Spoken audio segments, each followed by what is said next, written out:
Hey, Canucks fans, welcome to the Line Change postgame show. The Montreal Canadiens have defeated the Canucks 4-3 after the Canucks were up 2-0. Canucks starting off this homestand with a loss and their third loss in a row.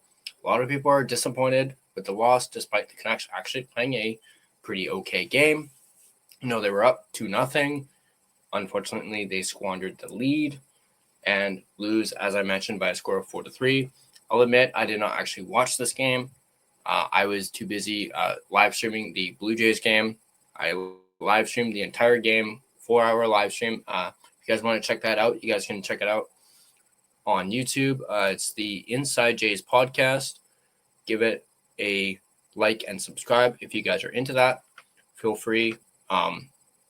But before we get into this post-game show, Gerald will likely be joining me shortly. I want to give a shout out and thank you to my sponsor, Gasjack Art, maker of this fine artwork you see behind you. And you guys can check them out yourselves at gasjackart.com. Here's the link right here. And yeah, go ahead, check them out. Let's go ahead and break down this game. I will break it down as best as I possibly can, obviously, with having not watched the game. So let's go ahead. Let's see if we can bring, where is it? There we go. All right. Sam, I'm busy. Yeah, okay, night. Okay, let's start off with the first goal of the game, which goes to Elias Pettersson. Now, obviously, for those of you know me, I'm a little ticked off with the PD right now, especially finding out that he's a Dodgers fan and he thinks the Dodgers are going to win the World Series. That kind of ticked me off a little bit. But PD opens the scoring at 4:42 with a wrist shot, his second of the season, assisted by Hronek and Garland. Let's take a look at the goal visualizer. As you can see, Garland with the puck, moving it up ice, passes it to Elias Pettersson, who comes down, passes it back to Hronek, and then Hronek passes it back to Pettersson, who puts it in the net. Great goal from PD, despite, again, him being a Dodgers fan.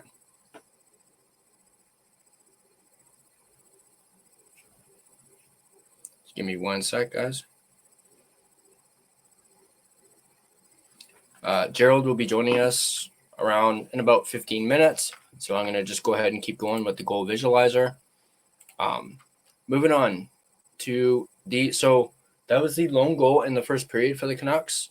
Moving on to the second period, Jake DeBrusk scores a power play goal, his second of the season at 6:43. It was a tip-in, assisted by Quinn Hughes and Elias Pettersson. So already, PD has 2 points in this game, which works out fantastic for me because I have PD in my fantasy league, and I actually have Quinn Hughes and I think I have DeBrusk. I'm not sure, but I know I have Hughes and PD, so both of them put up some points for me. I also have Garland as well, so that's awesome for me. See here, PD's got the puck down here at the point. He passes it to DeBrusk, who passes it back to PD. PD over to Hughes.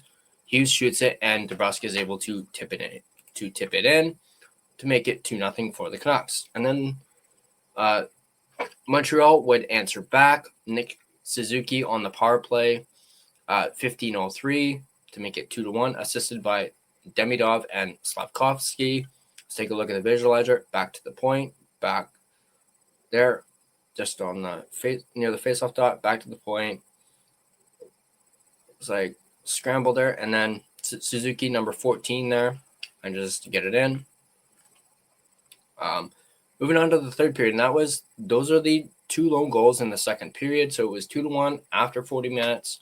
Moving into the third period, Slavkovsky scores on the power play at 1:50 to tie it up, assisted by Demidov and Lane Hudson on a wrist shot. Let's take a look at the goal visualizer.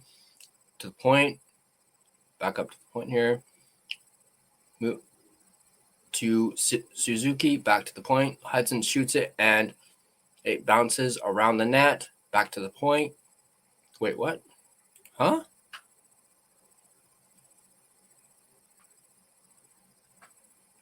Wait, let's see this again. Suzuki, Hudson shoots it.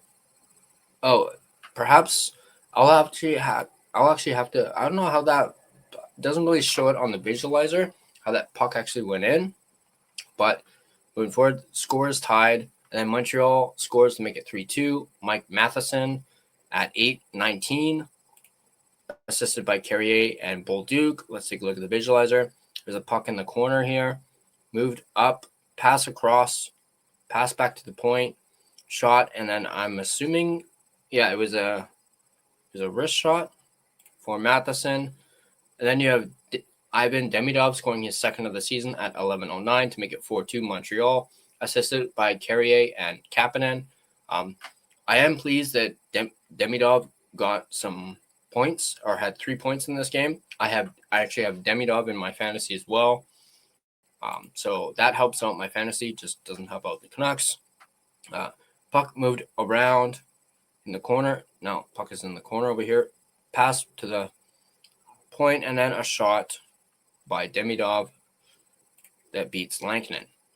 And then Connor Garland would score to make it 4-3 at 16:13 of the third period, assisted by Elias Pettersson and Quinn Hughes, with this being Pettersson's fifth assist fifth assist of the season and sixth for Quinn Hughes. Let's take a look at the visualizer here. Garland, puck up to Pettersson. He's got it just above the face up there. Back to Hughes, back to PD. PD shoots it, and Garland is able to tip it in.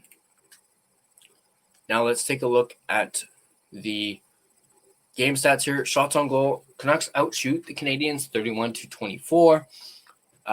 Montreal was obviously more dominant on the faceoff, 62.3% to Vancouver's 37.7%, which is a 38 out of 61 for the Montreal Canadiens, 23 out of 61 for the Canucks. So the Canucks were absolute shit on the faceoff dot in this game.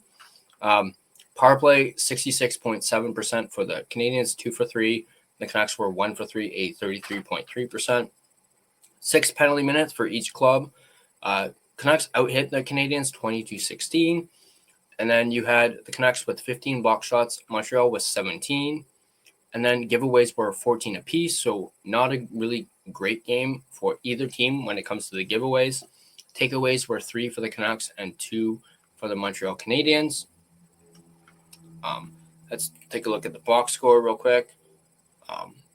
As I mentioned, Gerald will be joining me at around 9:45. We'll talk a little bit about the game. Let's go back here. Let's take a look at the Canucks game sheet here. So we had Besser was a -1, 20 minutes and 38 seconds of ice time. He had 2 shots, 1 block. Does it show more over here? Then he had he was a 33.3% on the faceoff.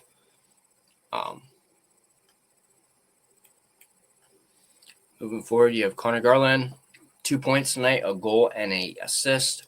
He was a +2, 23-13 of ice time, 25 shifts, 2 shots on goal, 1 block, 2 hits, 2 giveaways. RC Baines had nothing through. He wasn't even a plus-minus. So I guess that's a bit positive. 6 minutes and 38 seconds of ice time. He only had 11 shifts, 3 shots on goal, 1 hit. Drew O'Connor, the other Dodger fan on this Vancouver Canucks team, had nothing. 13 minutes and about 13 minutes of ice time, 17 shifts, 3 shots, 1 giveaway. Then you had EP40 with a 3-point night. He was a +2, 21:47 of ice time on ice, 24 shifts, 4 shots. Wow. So PD was shooting in this game, and you can see what he does when he shoots. He puts the puck in the net, and he racks up the points. 2 blocks, 1 hit for PD, even though you're a goddamn Dodgers fan. Sherwood, nothing across the board, at least when it comes to offense. 15:57 ice time, 21 shifts, 1 shot, 2 blocks, 5 hits, though, for Sherwood. So thank you for those hits, Sherwood. 1 giveaway. Atu Ratu had 2 penalty minutes, had an ice time of 12:37, 23 shifts, 1 shot, 3 hits. Max Sasson didn't produce, had 6 minutes and 52 seconds of ice time, 11 shifts. He had 3 blocks and 1 giveaway. So no hits. Lucas Reichel, the newest Vancouver Canuck, left winger, was a -2, 15:54 of ice time, 20 shifts. He had 1 shot, and then that was it. And then Jake DeBrusk with a goal. He was a +2, 20:11 in ice time, 24 shifts. He had obviously 1 power play goal. He had 5 shots, 1 block, and 1 hit for Jake DeBrusk. Evander Kane, who was a -2, and we'll talk about Kane, probably me and Gerald. 16:55 ice time, 20 shifts. He had 4 shots, 1 block, 3 hits, and he had 2 giveaways. So some more giveaways from Evander Kane. Linus Karlsson had a penalty, 7 minutes and 17 seconds, 13 shifts, and he just simply had 1 hit. Moving down to the defensemen, you have P.O. Joseph, who was a -1, 10 minutes and 39 seconds, 2 shots, 1 giveaway, 1 takeaway. Filip Hronek, who had an assist, +1, 25, 33 ice time, 26 shifts, 1 block, 1 hit, 2 giveaways. DPD was a -1 with 12:37 ice time, 18 shifts, 2 shots, 1 hit, 2 giveaways. Marcus Pettersson, nothing across the board, 21:04 ice time. He had 1 block, 1 hit, and that is it. Quinn Hughes with 2 assists was a +1, 26 minutes and 25 seconds, 2 blocks for Quinn Hughes. I didn't register a shot on goal. And then you had Tyler Myers rounding it out, 19:53 with 1 shot, 2 giveaways. Moving on to the goaltenders, this obviously was not the best night for Kevin Lankinen. 20 saves on 24 shots, 4 goals allowed, 2 of them on even strength, 2 of them on the power play, and he had a .833 save percentage in this game. So not great. I will admit, and Gerald and I are probably going to talk about this. I was a little surprised that Lankinen got the start. I was kind of expecting Demko. But obviously they're thinking, save Demko for the Oilers, which makes sense. I completely understand them wanting to have Demko against the Oilers because he played so well against them earlier on at the start of the season. They want to keep that going. But Lankinen is 1-3 so far this season, which is a complete reversal of what he was last year. He had a much better record around this time last year. But that's not a knock on Kevin Lankinen. I do feel as though some of the goals, at least from what I've heard, I haven't actually seen them, but from what I'm hearing, on social media and whatnot, some of the goals were a little soft. Apparently that he let in that he should have had. But again, we're only like 9-10 games into the season. I'm still not hitting the panic button just yet, despite them being on a 3-game losing streak. But yeah, let's actually take a look at the play-by-play here. Oh, no, we don't really want to take a look at that. I want to check out some other stuff. Let's look at the event summary real quick here. I know you guys can't really read this, but I want to see if we can. No, I want to go back. I want to take a look at the time on ice because I absolutely loved that Russell, nothing is perfect, went off and went on a tangent about Quinn Hughes and his ice time in that last game. So that's Brock Besser, P.O. Joseph, Baines, Ronick. I want Quinn Hughes. There we go, Quinn Hughes.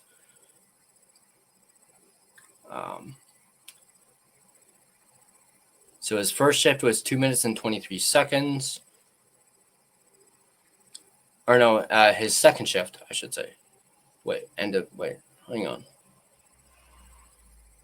Okay, so his first shift, 28 seconds. Second shift was 1:01, 34 seconds. There's a goal on that one. 46 seconds, 1 minute and 4 seconds, 19 seconds. minute 15. So you could automatically see a difference in this game compared to the last one. His highest shift played was this one right here, where he went 1 minute 58 seconds. So he had one almost 2 minute shift compared to in the last game where he had several, and Russell went nuts about this. So, but yeah, we're gonna bring on Gerald real quick here. There we go. How's it going, buddy? Hey man, just a bit tired. Get my headphones on. There we go. Now I can hear Just you. a bit, yeah, just a bit tired. Yeah, had an early morning.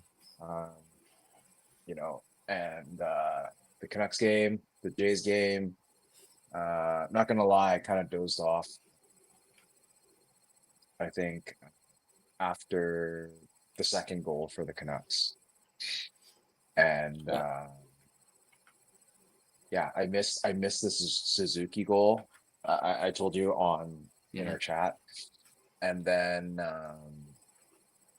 yeah, it just broke down. The Yeah. game just broke down right after that, and then watched the Jays, and that was kind of hard to watch too. But Yeah. yeah, things are okay, I guess. How's your day? How was your Was, stream? I didn't really catch it, but how was it? it was long. 4 hours long. First time doing it. I had some technical issues at the start of it. Like I was literally like 2 minutes into it, and my internet cut out. Oh, no. So I had to like reboot my computer and everything, and then had to like restart the stream. But after that, it was fine. 4 hour long stream. It was a lot of fun. I had like over 200 people at one point in the stream. Oh, that's Uh, awesome. so it was great. Amazing. I really enjoyed it despite the Jays losing. But there were Well, no like moments like in game one. So come on, man. Like you even said it. It's going to be a 7 game series. Like they got to lose one, right? At yeah, least one. yeah, Or you gotta, if it's 7, then you're gonna watch them lose another 2 more, right? So, or yeah, 3 more. yeah, Actually, no, yeah, 2 more. Yeah. So it's okay. It's only game yeah, 2. yeah. And they Exactly. had an amazing pitcher. I mean, this is like a back-to-back complete game. Sorry, this is turning into a Jays thing, but Yeah. No, um, it's all good. Okay. yeah. Yeah, Yamamoto was fantastic tonight. I gotta tip my cap to the Dodgers for him. He completely locked it in. I mean, which really sucks. Uh, don't worry, we'll get back to Canucks stuff. But Gosman pitched a great game tonight too. He just had a couple I like mistake pitches. I mean, typically, if he had those kind of stats that he had today, it would be it would be a good game. Like Yeah, it's for a pitcher, those are good stats. But the problem uh with that is your team needs to strike, right? If they yeah, don't strike, you know, like come on. yeah. Like and then the actual run, like it was I think it was tied. No, it was tied 1-1 up until The uh seventh. the 6th, I think, right? Yeah, it was the sixth or seventh when Yeah. the Dodgers struck. Yeah. And I mean you can't blame him because like he got relieved afterwards. And Hmm. I think the runs, the back-to-back home runs, I think, was he wasn't pitching, right? Or was he pitching? I can't remember. The first home run he definitely allowed, and yeah, he allowed the second one too. I think. Okay. Um, So that's why he got yanked. yeah, It but happens. no, again, he just simply made two bad pitches, and it cost him. They led his only runs that he allowed were via the home run, and that pitch to Smith, who hit the first home run. That was a inside pitch, and I know you're more so into hockey, but it was like in Yeah. on his hands, and the guy was able to, extend his hands, and he just ripped it. So, um, No, I just know there were a lot of fastballs. He kept going fast in it. He was pretty mhm. fast. Yeah, he definitely should have thrown a splitter there instead of the fastball for sure. But we'll get back to Canucks stuff. Yeah. Do we Sorry have about that. anyone on right now? Do we have anyone watching right now? Yeah, we have 13, which is not too bad. Oh I mean, wow. Okay. it's not 200, but it's still a decent amount. We do have a comment saying, is this Montreal is doing so good? Yeah, yeah, they are. They are as of after tonight. What 7-3 now? So and Montreal is a very young team too. Um, what do you think of Montreal's season so far? I'll admit I haven't really watched a whole lot of Montreal games, obviously, but like I said, they're 7-3. Um, they got a very young team, and I do think things are looking good for Montreal. I mean, obviously, I'm not going to pay too much attention to Montreal unless they play the Canucks. But like I said, they got a very young team.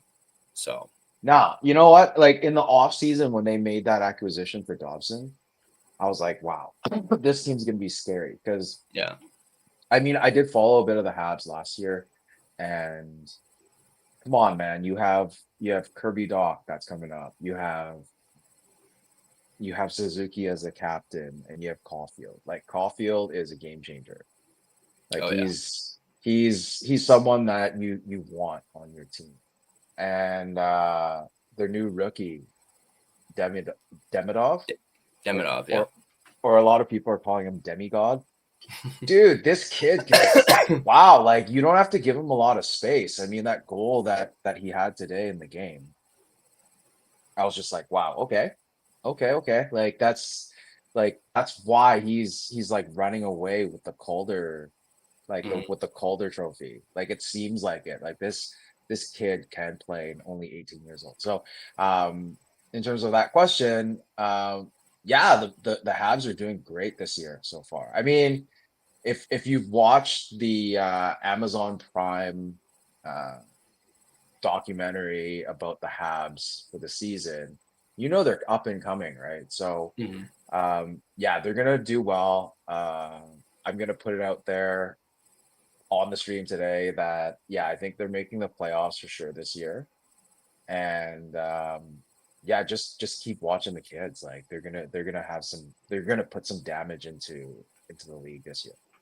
Yeah, definitely. And yeah, Demidov, I mean, there's a reason why I picked him up in fantasy in my draft because I know how good this kid is. And hey, despite the Canucks losing, he got me some points tonight, so I'm not going to complain about that. Despite the Yeah. Canucks losing, but so did PD too, who I don't know if you saw earlier. I'm a little bit miffed with PD because apparently he's a Dodgers fan. Yeah, I He's no, saw the story or yeah, the so-called and real apparently clip. Doc is too. So screw Doc as well. I will. I thought Doc is Canadian. I don't know exactly if he is or not, but apparently he predicted Dodgers, and I'm just like, okay, Doc, gave me a reason not to like you. Doc Gives played for World Juniors for Canada. yeah. So, but yeah, apparently he's cheering for the Dodgers. So is PD. I mean, I thought PD's his prediction was pretty funny with Demko asking him. It's not like who do you got in the World Series? He just goes Dodgers, and then you got Demko going like, seriously? Padres. Yeah. Demko says Padres because he's from San Diego, but hey, you can't be mad at Demko for that because he didn't say Blue Jays or Dodgers. He just said Padres because he's from San Diego. Um, Yeah. but then I think PD afterwards at the very end says something about like the Avengers, like they got the Avengers. It's like PD, what are you talking about? Um, but I thought that was pretty funny. I was a little surprised when I saw that, and yeah, that's why I posted it to my story, and then why I was kind of like, what the fuck, PD? And then he goes and puts on a game like he had tonight. So thank you, PD. You gave me points in fantasy, as I have PD as well. But let's talk about PD a little bit.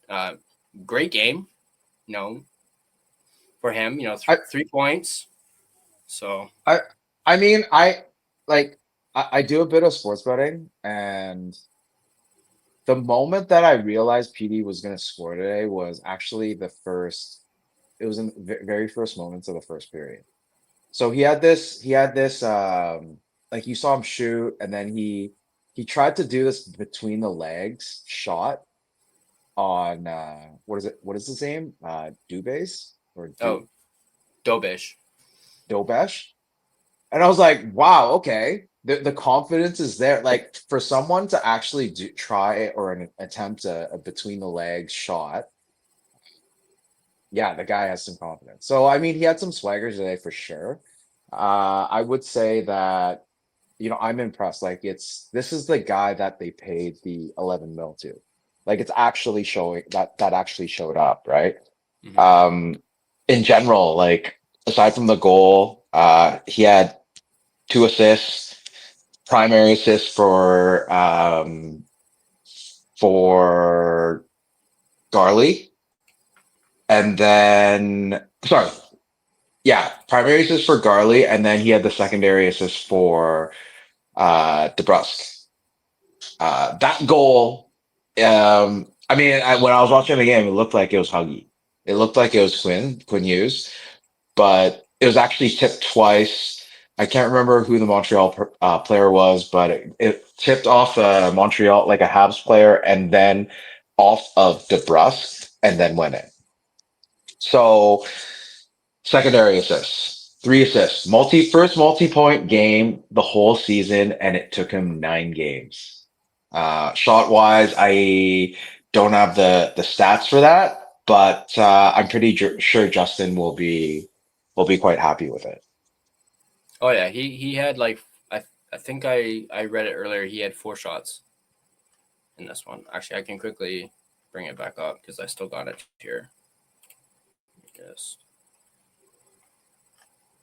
move that. Oh, that's Canadiens. Yeah, Pedersen had 4 shots. Yeah, in this. Here, I'll zoom in on it for you. Yeah, 4 shots. So yeah, Justin, if you're watching this, I don't know if you are. Oh, shit. Sorry. Justin, if you're watching this, 4 shots for Petey. 4 shots. Um, And it took him, I think it was like the first few minutes of the game. So to yeah. actually get a shot, so it's not too bad.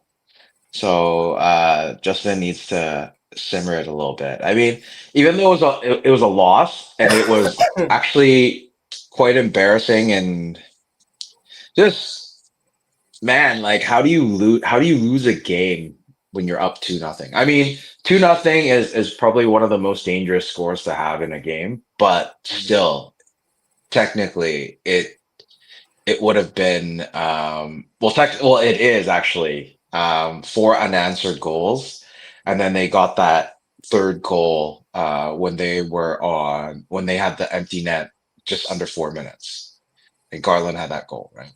Mhm. Like you don't have this kind of stuff happen. I mean, to be very honest, like what stood out to me was just the terrible face-offs. At one point, I was asking myself. I actually sent a message to one of my group chats, and I said, have the Canucks won a face-off this game? Like it was to that point. It was just like every face-off that they took, they lost. Sasson can't can't face off to save his life. Petey, there was one face-off. He was. It felt like he was trying to shoot the puck on the face-off. Um, Ratu, Ratu, it was hilarious because the last face-off of the game, when they had the empty net, when Lanky was pulled out, Ratu skated up to Petey and he's just like, "Go out, go out, go out. I'm going to take the face-off."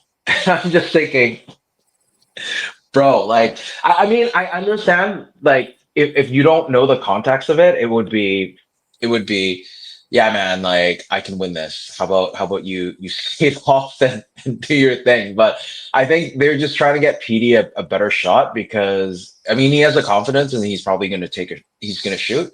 So, yeah, Ratu went in for the face off, but he ended up losing it anyways. And, yeah, in general, like the whole game, the Canucks won 37.7 of the faceoffs. That is pretty much Yeah. like bottom of the league. like Yeah. bottom of the league. Yeah, like they need a face-off coach. They need Malhotra up in the big club to tell these guys how to face off or how to at least practice for face-offs. Because if you don't win face-offs, like that Garland goal, even that Garland goal for when they had the empty net, they lost the face-off. They just kept with it. They didn't let Habs shoot it out. And that's how the whole Garland goal transition. I'm not sure if you did the whole goal visualization thing yet today. Yeah. But yeah, like they didn't win the face off for that, but they still ended up the goal. Like it was lucky. Like they got lucky bounces here and there, but they also had unlucky bounces during the game today too. I mean, Besser could have tied the game. Um, I mean, the puck wasn't settled before he shot it. It went a little wide.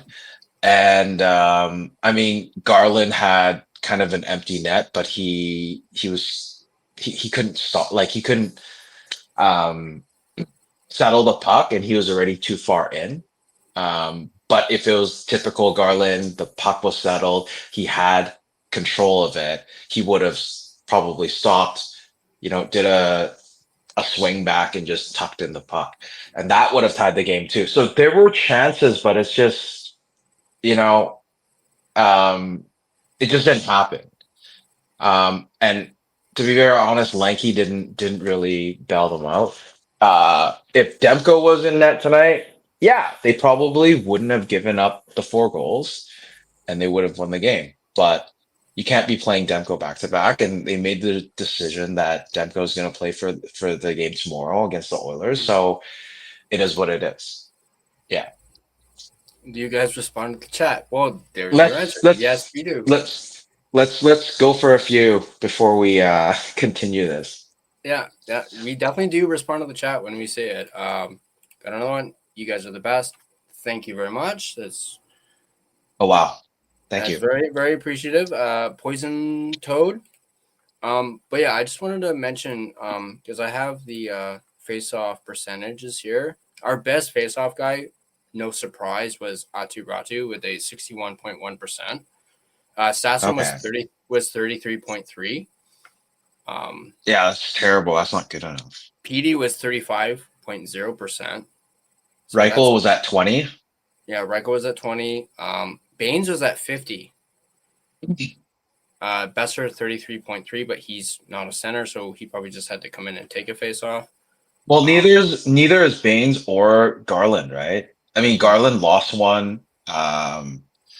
Besser had won one in the offensive zone, which is great, and then he lost 2 in the defensive zone. Baines, he won 1 in the offensive zone and lost 1 in the neutral. It's not bad. But for PD, like in the offensive zone, you're going 3 for 8 on 5-on-5. 3 for 8. Look at Suzuki, man. Suzuki was like, um, it was 1 for 2, 50% in the offensive zone. 1 for 1, 4-on-4, 1 for 1, 5-on-4. But in general, like, dude, Suzuki was at 74% total. Neutral zone, Yeah, 88, he offensive is. zone, 75. Like, bro, like that's the kind of face-offs you need. Like, I'm sure Suzuki's numbers were inflated today. Like, there's no way this guy can sustain like a 74, 75% kind of like face-off percentage. But you need someone that's there, that's consistent. Like, it can't be like 38%. And then your total overall average is 35%, going 7 for 20. You couldn't even win like 9 of them. Like, I'm not even asking you for 50%. I'm asking you like less than that. So, like what I was saying before, like they need a face-off coach, because if I don't know if you can pull it out right now, but look at the face-off percentages for the league. I can pretty much tell you the Canucks are last in the league. I mean, Like I'm pretty confident that they're last. Like no team at like the last few games, it's under 40%. While you look that up, I'll answer the question. So Poison Toad, honestly, you guys need to go into a full rebuild.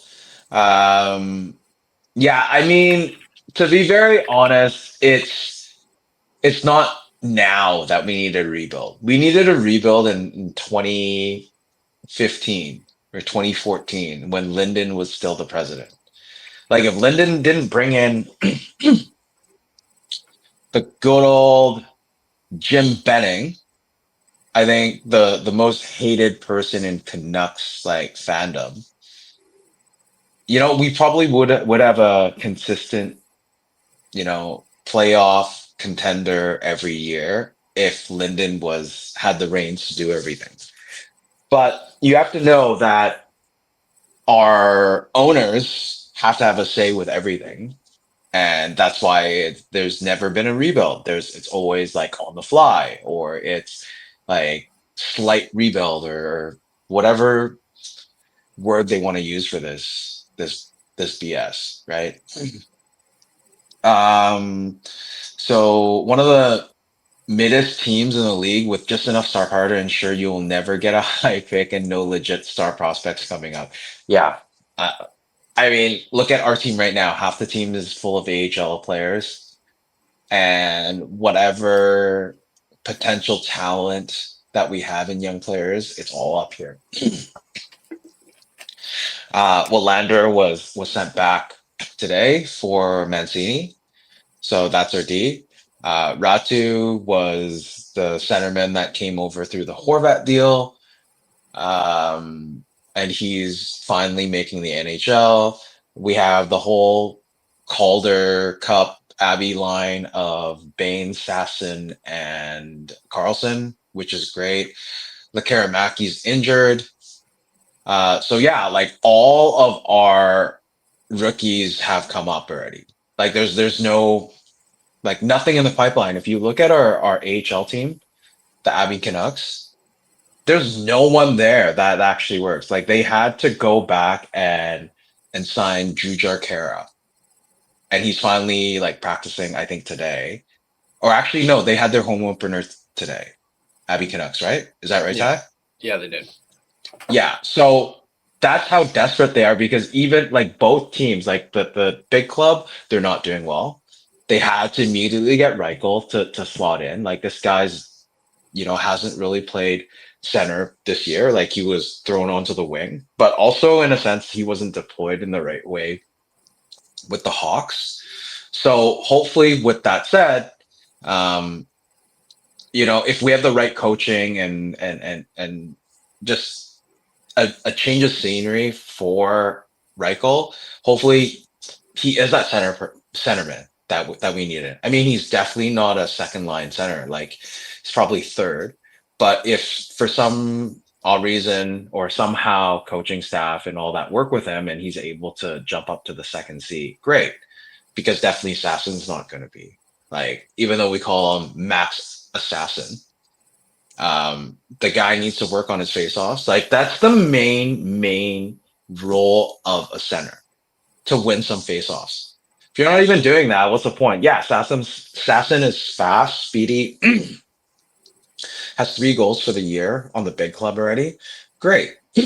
But you need to make these excuse me, you need to make these face-off wins in order to have possession of it to actually make a play, right? If you can't win these face-offs, what is the point? Like you need to somehow like chase the puck, and that's not the game that you really need.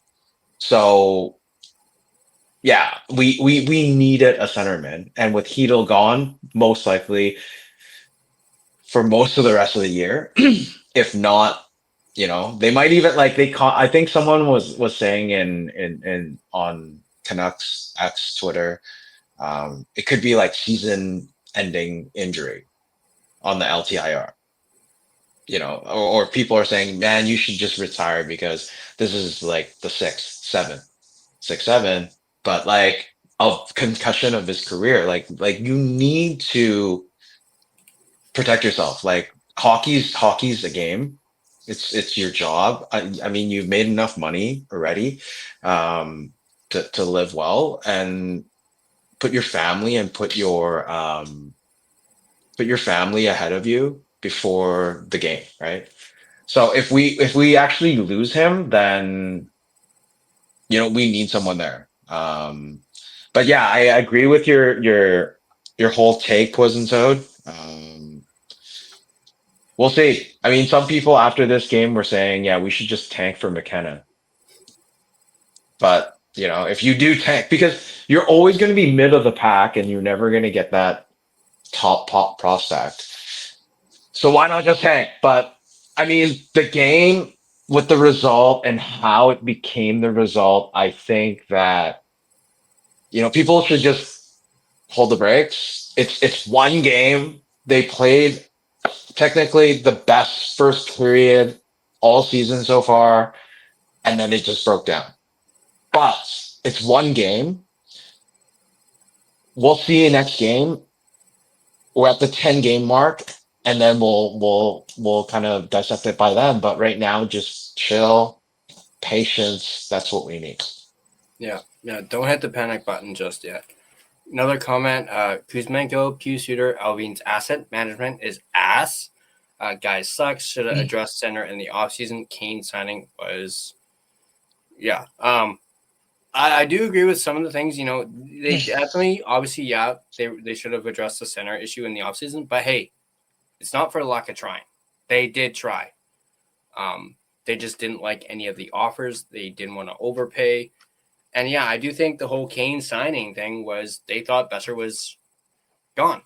So they jumped the gun on signing Kane, or trading for Kane rather, and then Besser re-signs, and they're probably even thinking, why did we bring in Kane? But that's just my take on it, that they kind of jumped the gun on getting Kane, because they probably saw Kane as a Besser replacement, but then they ended up re-signing Besser. So at least that's just my take on it and how that all went down.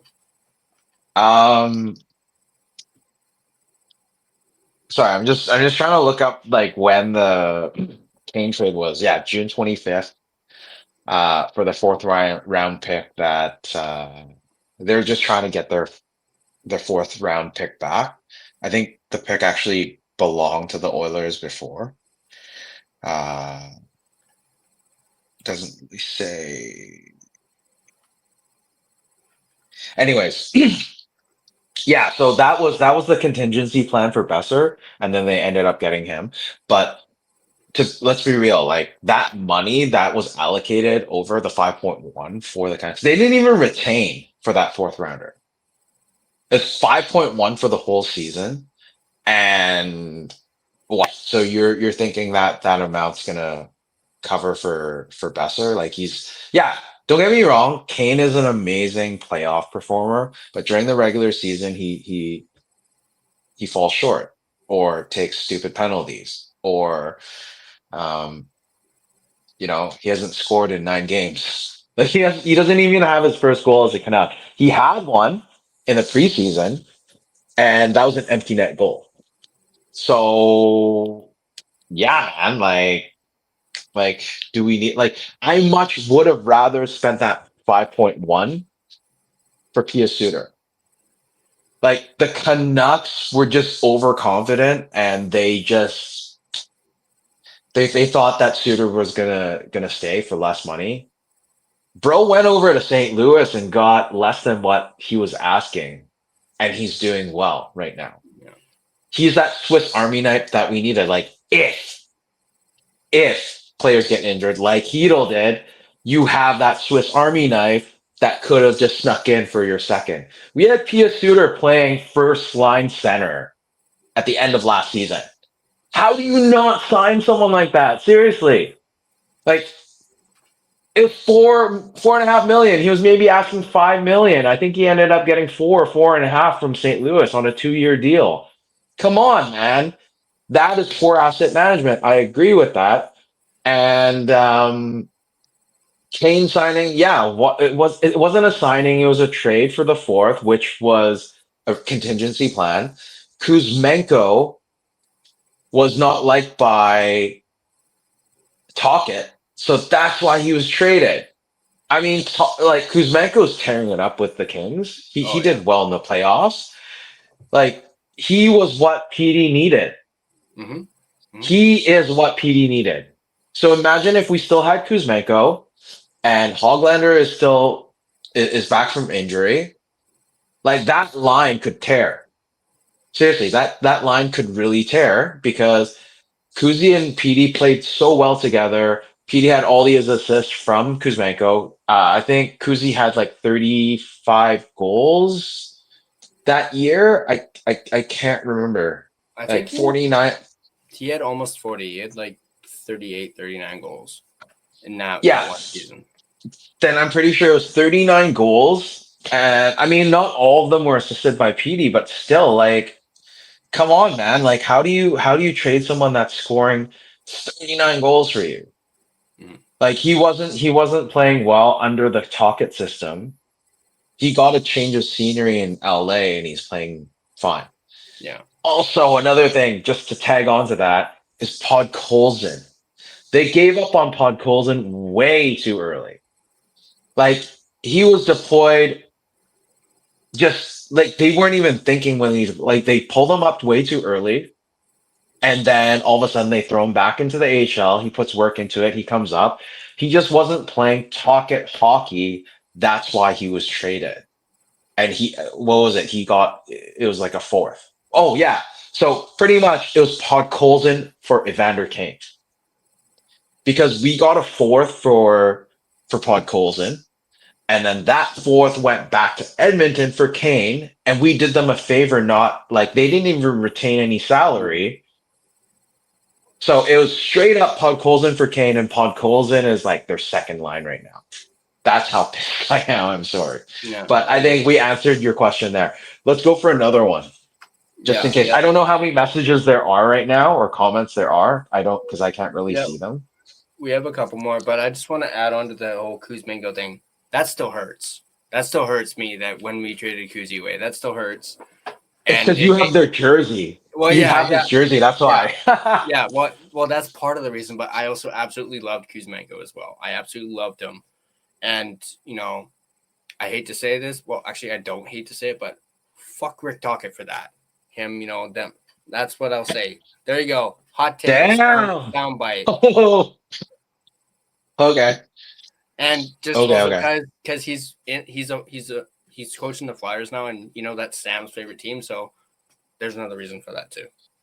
But yeah, let's look at this one. Another one from Poison Toad. Even if one or two of your young guys hit, the amount of holes you have to fill are seriously overwhelming. And he's not wrong. He's not wrong Yeah. about that. I mean, there isn't like we don't have any center depth right now in the pipelines. And if not, like, why would they go and trade for Reichel? I think for the Reichel trade, I was actually a bit surprised because aside from us, there was San Jose who might have been interested, Oilers who might have been interested before. Uh, who was it that was signed? That off-season holdout. Oh, why am I drawing a blank of his name? We talked about about him a shit ton on this channel. Yeah. Jack Roslovic. Yeah, so Roslovic went to The Oilers. Edmonton, Yeah. and he has a condition that it's up until November 1st, I believe, that there's a no trade clause up until November 1st. So after that, he can be traded. I don't know if you know about that, I didn't even but know about that, and that's like a week away. yeah, and when I was reading it, I was like, till November 1st. Oh, okay, that's probably when Hyman comes back. So so yeah, that's why they didn't really pursue the whole Reichel trade. So I think the teams that were in it from rumors and all of that was Edmonton, Vancouver, San Jose, and I think Detroit. So those are the four teams that were interested in Reichel, and then Canucks ended up getting it. And is it because Chicago got their own fourth round pick back? Or I don't know. Like it's just weird because that fourth round pick that we got was for Sam Lafferty and Mikheyev. Yeah. So if you look back at the whole thing in terms of the trade tree, it would have been Mikheyev and Lafferty for Reichel. Yeah. When you put it that way, it doesn't sound good. Like Mikheyev is doing well now in Chicago. He needed to change his scenery, and it was like a whole coaching thing. Like seriously, like I think talk it like what you just said, that whole hot take, your profanity and all that about talk it. He kind of messed up. He kind of messed up the team a little bit too, if you look at it, because we got rid of Mikheyev. I mean, he was doing very poorly, but he didn't fit the system. We got rid of Kuzmenko. And for some reason, some odd reason, like Talkett was not a PD fan. Yeah. And I think that was the final straw of Talkett leaving, because if they kept JT Miller, I think Talkett would have re-signed. And because he loves players like JT Miller. I mean, who doesn't, man? Like this guy wins faceoffs. This guy's like that true power forward, scores goal. Besser obviously, capitalized on it because of the great passing that Miller had. Halkett kind of ruined it. So yeah, what's going on, Rev Trav? Yeah, Kempner in the house. Swerve and Irvin, or Swerve and Irvin. What's up, Irv? Irv's in the house. What's up, Irv? But yeah, definitely. We got another one. Speaking of Elias Pettersson, another one from Poison Toad. We don't know if EP is legit. You don't have any one wingers, which is basically what you just said about like Kuzmenko. Don't have any depth. You have two great defensemen and nothing after that, and an injury plagued goalie. Again, they're not wrong about that. No. So with that said, imagine if Demko's not Demko right now. Like he's not playing like bubble Demko right now. Imagine where the team would be. The wins that we have right now, the one in Dallas, the one in Chicago because of the shootout. We wouldn't have 4 wins right now if not for Demko. So Demko, if things didn't work out, like the worst sort of scenario would Demko didn't play well, and then Hedel gets injured, which he did. Those are the things that they were falling on or hoping not to happen, and one of them happened, and we're still 4-5 right now. With a win tomorrow, hopefully against the Oilers, they would be at 500, and that's lucky. Like that's not even a playoff. Like you have to be over 500 to be in playoffs. But at the 10-game mark tomorrow, we're either going to be 4-6 or 5-5. But even at 5-5, how confident are you? Mm-hmm. Definitely. And yeah, Irvin, outside of JT Miller, Besser, who was EP40's best linemate, we just talked about him. Andrei Kuzmenko. And Japan 4 answered that too. Japan 4 in the house. What's up, Japan 4? What's up, man? Irvin said this is actually interesting, not including Toffoli because he wasn't here for very long. I thought Toffoli actually played really well with PD. I know there was more sample size, and I even actually did a video during the offseason where it's like, talked about us not re-signing Toffoli and how stupid that was and how we should have re-signed him. And I kind of did something a little cheeky. I took, that Katy Perry song, The One That Got Away, and I applied that to Tyler Toffoli because I do feel as though Toffoli was the one that got away for us. But that's just my opinion. But the reason why Toffoli wasn't signed, it was during the Benning era. It was that offseason where we lost Toffoli, Tanev, Markstrom. I can't remember who else we lost, but that was that summer that we're just thinking like, what the hell is going on? Like you lose all of these players that are part of the core, the so-called core that could have done well because they did well in the bubble, right? Like those are the players that, because we got Toffoli, I think at trade deadline, it wasn't like a huge trade, but it was great at the time. And, with that team, if they signed everyone there, I think we would have been back in the playoffs the next year. But no, they had to let go of Tanev. Tanev was like, "Yeah, I'm not coming back." Went to Calgary, took Markstrom with him, or vice versa. And then Toffoli, I think at that point went to the Jets because he Foley, had some I think he went to stops. Montreal. He went to Montreal. Oh, Montreal, yeah. Yeah. And then he was traded to the Jets the next deadline. Was it the Jets or was it the Flames? May have been the Flames. He got. Oh gosh, I'm sorry. Yeah, you might be right, Yeah. but yeah. I mean, I don't have that in front of me, but I think it was the Flames he got traded to.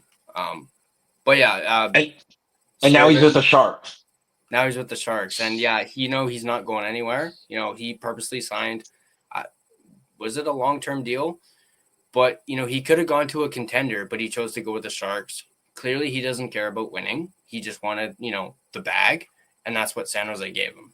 So, plus he gets to play with Celebrini and Smith. So, I mean, hey, if you don't care about winning a cup, And Misa. You can't forget Misa, man. and Misa, yeah, Misa. If you forget Misa, someone's gonna get mad Oh, if he comes and watches your stream. I think we know. I know who you're talking about. Yeah, for sure. Yeah, Irvin has it here. Signed with Montreal, traded to Flames, then traded to New Jersey, and then he went to Winnipeg. Yeah. Briefly. And then Sorry, I totally forgot about the Flames and New Jersey, but actually he did well in New Jersey. He played pretty well for New Jersey.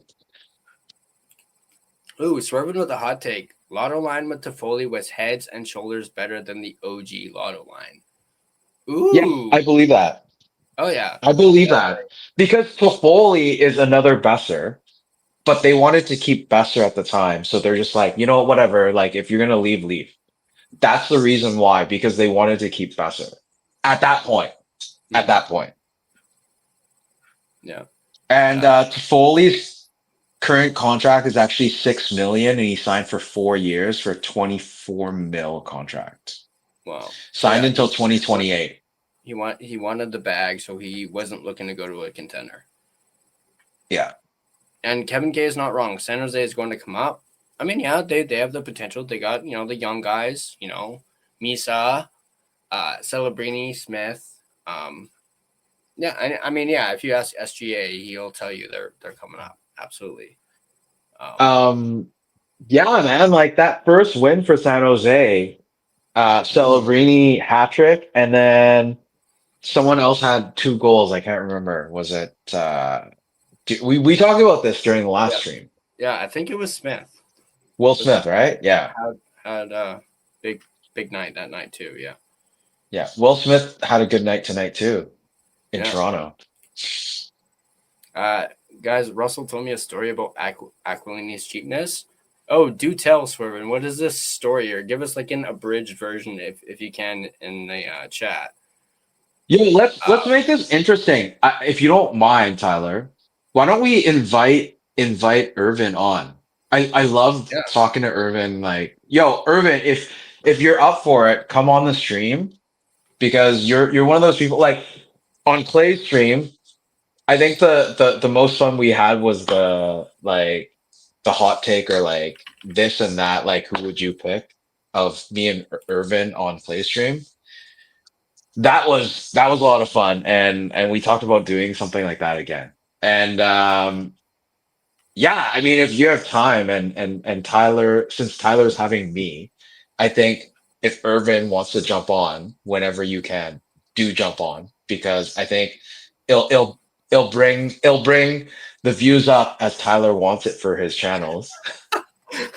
Irvin has some good takes. Irvin has some good takes. Yeah, he says he'll come on for a second. I did just send him the link. But yeah, and besides, he can share us that story. Exactly. Any more messages we need to? Yeah. Not a fan of Zaka, but he's been a guy management wants who we got to give up. He's. I would definitely Zaka's going to be expensive. You might have to give up one of your young guys for him, and I'm not just quite there yet. I don't know if you guys saw the fake I saw out. that. Yeah, so it was a first, Lakaramaki and that defenseman. I don't know how to pronounce his name. Oh, Sawyer Minio, yeah, Minio. Minio. If that trade actually happened, dude, the Canucks got fleeced. And there we go. We got Irvin. There we go. What's going on, What's up, brother? guys? Hey guys. Swerve coming out of the do you want to list. First appearance. do you want to hear the story? Oh yeah, give it to us. Okay, so again, take this with a grain of salt because this is a secondhand story, but this is what Russell told me from somebody he said was close to the situation, that this person asked Francesco Aquilini, "Hey, it must be really exciting that you guys are going to win the cup soon." This is in 2011, and that Aquilini's response with a straight face was, "I'd really rather not have to buy these guys the rings." And if you want to believe that or not, Holy, and you I don't just know. dropped a bomb, man. I could see it because the cheapest people in the world are the richest people. Exactly. Like Why I are they have a rich? Because they're thrifty. I mean, cheap. yeah. So that's that. I don't know. It's one of those things. It's in the public domain now, so it's kind of like Wow. it's kind of Well, I mean, was it on Russell's stream? yeah. Russell dropped that story in his stream. So Okay. yeah. Wow, that is something else. As you saw by my reaction, I spat out my drink as you said that. Yeah, Well, and, wow. like the thing is, with when it comes to the Stanley Cup, owners will never admit this, but they care more about. I know Aquilini cares more about playoff revenue than he does about winning in the playoffs. No, that's not true. It's not true. It's only half true because Aquilini is a business person. All he cares is about money.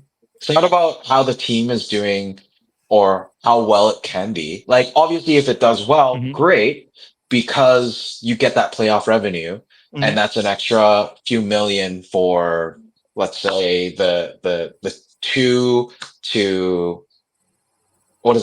to four playoff game revenue. That could be a few million, right? Um, but yeah, it's more of a business person thing. That's why the Canucks, like the valuation right now is so low. It's terrible if you look at it. I mean, they did the standings a couple of months ago. They're running the Canucks as a business as opposed to an actual hockey club. Because if you let the people that know hockey deal with it, and you're an investor for it, step away, then the Canucks can flourish. But if you need to have a say in every little minor detail on trades, players, etc., which is why we are in the situation we are right now, losing Horvat, Miller, Kuzmenko, whatever, Toffoli, Tanev, Markstrom, the list goes on. Mhm. It's because of money. Yeah. Yeah. Did you guys read Never Boring at all? No, I No. haven't. No, So I haven't. I just finished it recently, and if you believe everything that's in that book, which I tend to, um, yeah, that's the chapter where it talks about those guys walking in October of 2020 points the finger solely at Aquilini. Oh, Because look at 100%. look at what Yeah. they were facing, right? If you do you remember when Bruce Boudreau came in and he won 7 straight games to start? Remember that? Yeah. Oh yeah. And they were hot. And then there was a bout of like some COVID, I think Omicron was happening at the time. Yeah. So their options It were was, it was like con- around like December in yeah. November, December time. So their options were continue the momentum and play in an empty building, or and that would have meant that would have hurt their revenue because it's like you're just playing 2 games without people in there, or postpone the games. They chose the latter, obviously. But it would have been nice for them to continue that momentum at that time. That was crazy. 7 straight games with Bruce Boudreau. Mm. Yeah. Bruce, there it is. Yeah. Yeah. I don't know. I'm of the belief. I'm sorry if this is kind of going on a tangent for you guys. I don't know what you guys were talking about Mm. before I jumped on. I'm of the belief that I don't think we'll win until this ownership changes, which is a big ask because I think Aquilini got in at like a quarter of a billion, and now it's almost at a billion now. Yeah. Um, Mm. I've seen people in certain chat rooms be like, "Oh, Michael Bublé could get it," or Ryan Reynolds. I'm like, those two guys combined, I don't even think they would be able to get a quarter of the cost. So No, I they're mean, only so rich. if you look at the whole like Aquilini family, like didn't they have this court case about the brothers and all that, There was Yeah. a falling out right? recently. Yeah. Paolo got Right? out, remember? So exactly. So I mean, unless it's some ridiculous amount that Aquilinis can say no to. Like they're here to stay. Like there's no Yeah. way. Like I remember going at the end of the season to the season like the sale at the team store. And I was just parking my car. I just had to go in and pick up something. And Aquilini was walking down the stairs outside. Like, because you know the Aquilini building is right in front of the team store now. Like that's Right. where they built the whole apartments, right? He was coming out, another fan came by, and he's like, "Yo, sell the team, man." Like I was like, "Oh, I've seen like that video. I've seen that video. And I he did was look off. there. Yeah, I was there. I just parked my car and I was just gonna jump in, grab something, and then leave. And I saw that and I was just like, bro, that took balls, man. I mean, He's never gonna what's he sell. gonna He's do? never gonna sell. He's never gonna sell. Unless it's an offer that he can't walk away from. But Yeah, for if you me, give him even if you give him 3 billion, because isn't the valuation at 2.8? oh gosh, something like that. Like they're just printing money at this point, you know? I When you mean, look at the cheapest everything. beer is 975 right now at the arena. 975 for the cheapest beer at Rogers Arena. Yeah. Like my buddy, he only drinks beer, and we all call him a cheap drunk. And he's like, "Well, you can't call me a cheap drunk if I'm at Rogers Arena anymore." Yeah. And yeah, for me, everything with this team, you can almost always trace back to the top, which is Francesco Aquilini. Like, how long have we had Utah Mammoth around in the NHL, and they already have a practice facility? You guys seen the videos of how beautiful that thing is? All right, all it takes is an owner who's willing to write the check, and this guy is so No, cheap. It's so so cheap. he's it's because he's cheap. Like if you look at the space that Cirque du Soleil is at, like over at Plaza Nations, right? If they were to actually take money and buy, I don't think the Aquilinis own it. If they were to buy that land, they would have a practice facility right across from the rink, and it's convenient for the players and all of that. Why go all the way out into what is it like New West or go out to somewhere in Vancouver that takes at least minimum 30 to 45 minutes from the arena for the players to go to Yeah. just to accommodate for the practice facilities. They're even using like ice rinks that are already built right now just to save the money, and all the practices are held at UBC unless they have the ice at Rogers when there's no other events. But how often is that going to happen? Because they're always going to try to pack Rogers Arena for concerts, for whatever the hell that makes revenue. They don't care about hockey. That is the problem. Yeah. And if look at what happened with Chicago, is they had who's it? Bill Wirtz was the owner for their team for the longest time. Super old school. He used to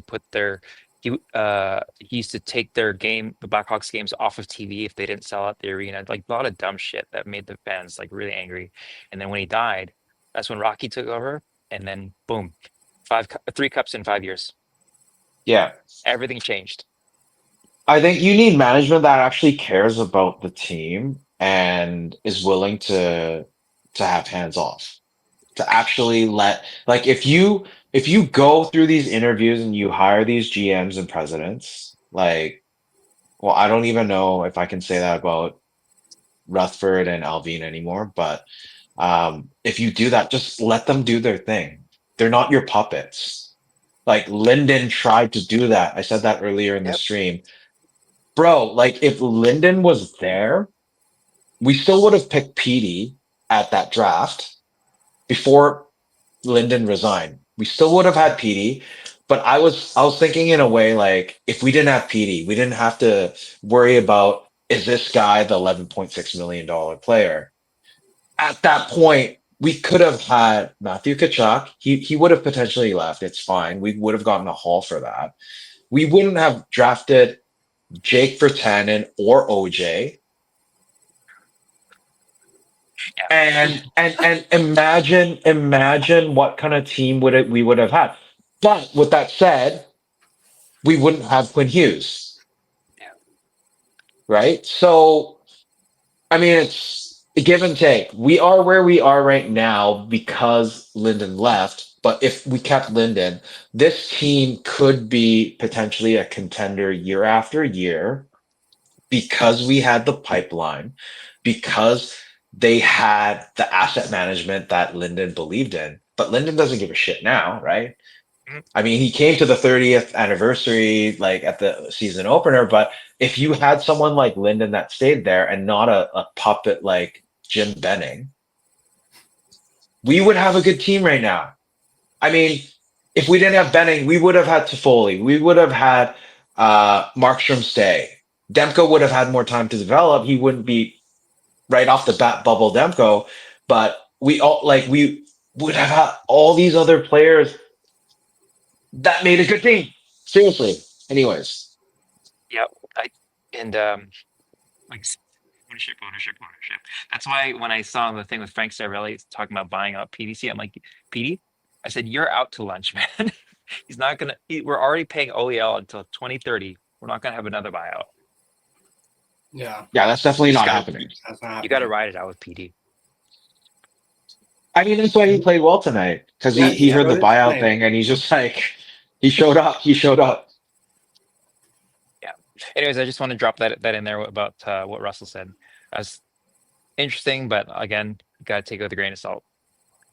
Yeah, Uh, I mean, definitely. we believe it. I mean, it like all signs point to it. So, but thank you for Yeah, coming on, thanks Thanks for for coming Ruben. having me. on, Irv. Appreciate Appreciate it. you, brother. Till next time. Yeah. Peace. Anyway, that was Swervin Irvin. Awesome guy. I gotta have him on a lot more for sure. Yeah, I you love can have hearing. him replace me. Oh no, I don't think anyone can replace you, Gerald. Come on. But yeah, no, yeah, that was quite the tangent. I absolutely loved it, and I mean, hey, it works out. Neither one of us really watched a whole lot of the game, so there you go. A lot of insight on, well, more so a lot of Aquilini trash talk, but hey, we're allowed. Just to throw a little tidbit in there. So we were talking about the evaluation of the Canucks. I'm looking at Forbes. I'm not looking at the. I'm not looking. Urban, the line change featuring Asian Avenue. I love it. Yeah, Love it. Love it. love it. I'm not looking at the actual list that the Athletic posted out, but as of December 2024, the Canucks team valuation was 1.95 billion. Their actual investment, let's see, price paid was 207 million back in 2005. So that was 20 years ago. Wow. And that's almost like 10x, well, at least 9x, right? Debt value 6%, operating income 41 million. Operating income is 41 million. That's weird. I guess that's not including the players, but player expenses 112 million. Um, revenue per fan is $56. I don't believe that at all. But yeah, there was a comment that you pulled up earlier, and he said something about ticket prices and all that. If you can just pull that back up. Yeah, exactly. I mean, Saturday game, I think I don't know if any of you follow Taj on X. I mean, I have him on one of my accounts and it just popped up and he says, when was the last time the Montreal Canadiens were in town on a Saturday night? Well, early game, obviously, 4 p.m. That you had this many tickets not sold. And there was at least 20 to 30% of the tickets of the arena that were unsold for the Montreal game. They jumped the prices up. Seriously, like I share my season tickets with a few people. We started in 2020, no, 2019, just before COVID. At that point, lower bowl seats for the season, I think, was somewhere hovering around for a pair of tickets. I think it was like 8 or 9 grand. And now this season in 2025, so 5 years later, for a pair of tickets lower bowl, you're looking at roughly 12, 13. They didn't increase every year. Like they didn't stay the same. I mean, if you look at different sports team business models, the Leafs and the Raptors, MLSE, their group, they do it well because they up the prices of the upper bowls one year and then they up the lower bowls the next year. So it's like one off every year. So it's every 2 years that it increases. They increased it by 10% every year for the last 5 years. Every year it went up. It doesn't matter if the team did well or if they didn't. If the team did well, it would go up even a little bit more. Like it was to a point where I was just like, screw it. Like I'm not doing this. That's why our seats are in the upper bowl now because there's no way you're paying that kind of money for 41 games plus preseason every year just to go to the Canucks. Like there's no way. Like if you have to get a pair of seats every year. It can't be one single. And if you share with another person, how are you able to go to 20 games or 21 games a year? Like it's impossible. And with the concessions inside that go up every year, like I said, beer is 9.75 now. Popcorn is $12. The so-called fan collector bucket, I think last year it was like 12 or 14. It's up to like 16 something now. Wow. Like like I said, Aquilinis are all about making money. It's a business to them. They don't care about the fans. They don't care about the hockey. If they did, there'd be a practice facility. And I mean, yeah. I love this comment from Urban. Guys, let's pivot to PWHL and get season tickets. Yeah, those are going well, man. I mean, Yeah. they play it at PNE. What is Yeah. it? The Agrodome. Well, no. I think the Agrodome is their practice facility, and then the Oh, Coliseum. Yeah, the yeah. PWHL team has a practice facility, and the Canucks do not. Yeah, Um, think about it. Why didn't the Canucks jump on that before the PWHL came? They could have uh, just been like, yeah, let's practice at the Coliseum or let's practice at the Agrodome.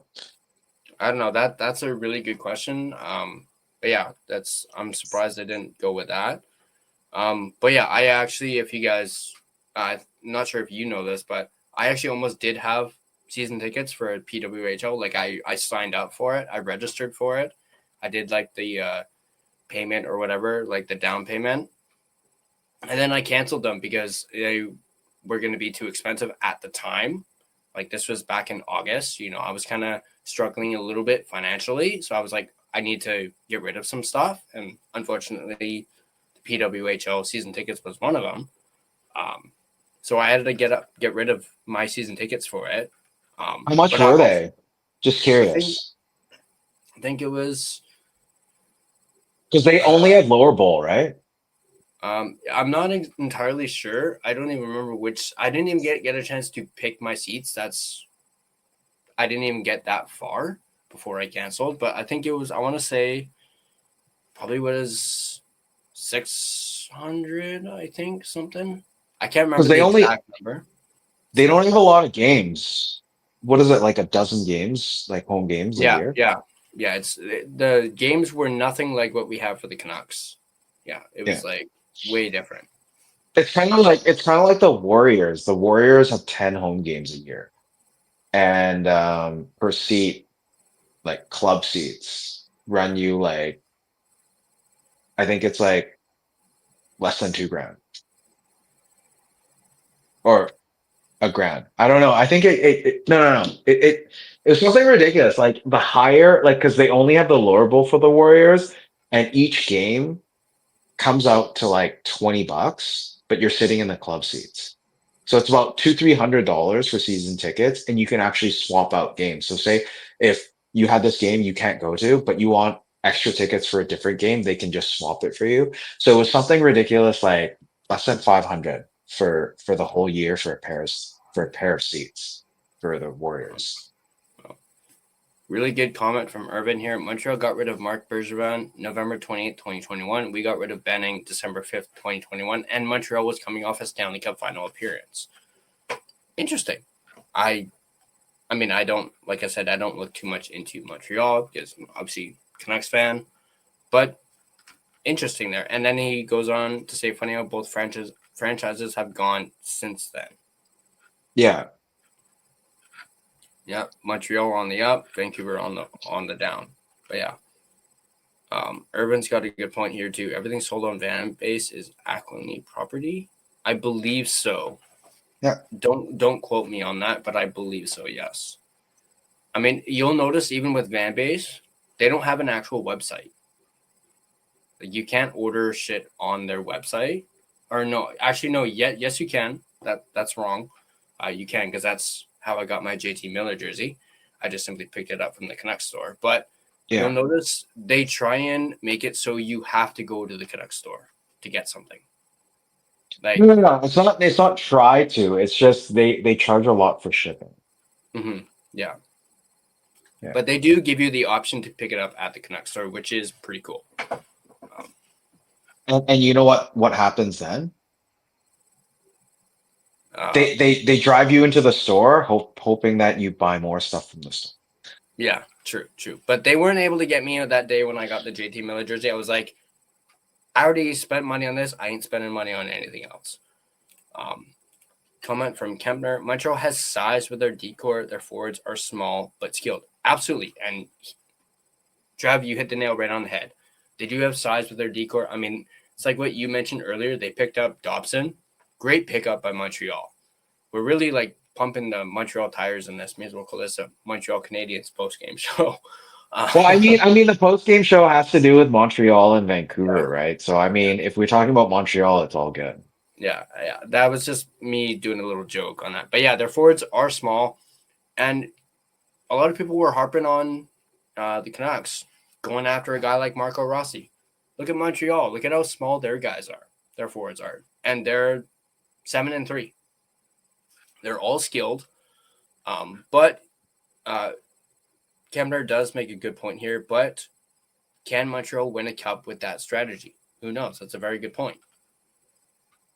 Well, I mean, look at their rookie goaltender. Like, I would say they have a pretty good duo right now. Mm-hmm. The two of them, Montembeault's hasn't been great to start the season, but he'll pick up back to form. But your new rookie, Kobesh. Yeah. Dobesh, I mean, they're doing well. They're hitting it right now. So I wouldn't be surprised if they're like a black horse this year. Mm-hmm. Irvin, hard skilled, have a team full of Garlands. Yeah, absolutely. And he goes, Gallagher equals the OG Connor Garland. Yeah, I mean, keep in mind, I back in the day had season tickets. Well, not me personally, but my dad had them. Season tickets for the Giants when they were at the Coliseum.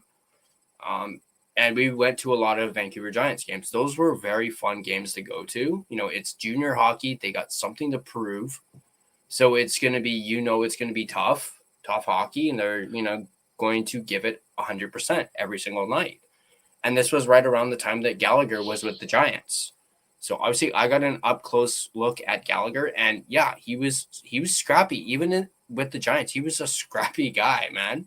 He was like the OG Connor Garland. He played like Connor Garland with the Giants, and I Didn't absolutely Evander Kane play at the same time? yeah. He played for Evander the Kane, Giants. he played for the Giants too, and that's why I actually kind of like Kane. Not the penalties that he takes because those are dumb, but that's one reason why I do like Kane is because I remember him when I went to Giants games and watching him play. So Yo, I need to send you a video later. Of I don't know if yeah, because you didn't really watch the game. I recorded it afterwards. It was when Kane took that penalty on Caulfield. I don't know if you see it on the stats and all that. So he took a penalty in the third, I think around I want to say just after the 15-minute mark, and he cross-checked Caulfield into the boards. It was Canucks on the offense, and he yells obscenities towards towards the ref, and the mics picked it all up on the on the actual stream. I was just like, that's hilarious, but I'll send that to you later. yeah, definitely send that to me for sure.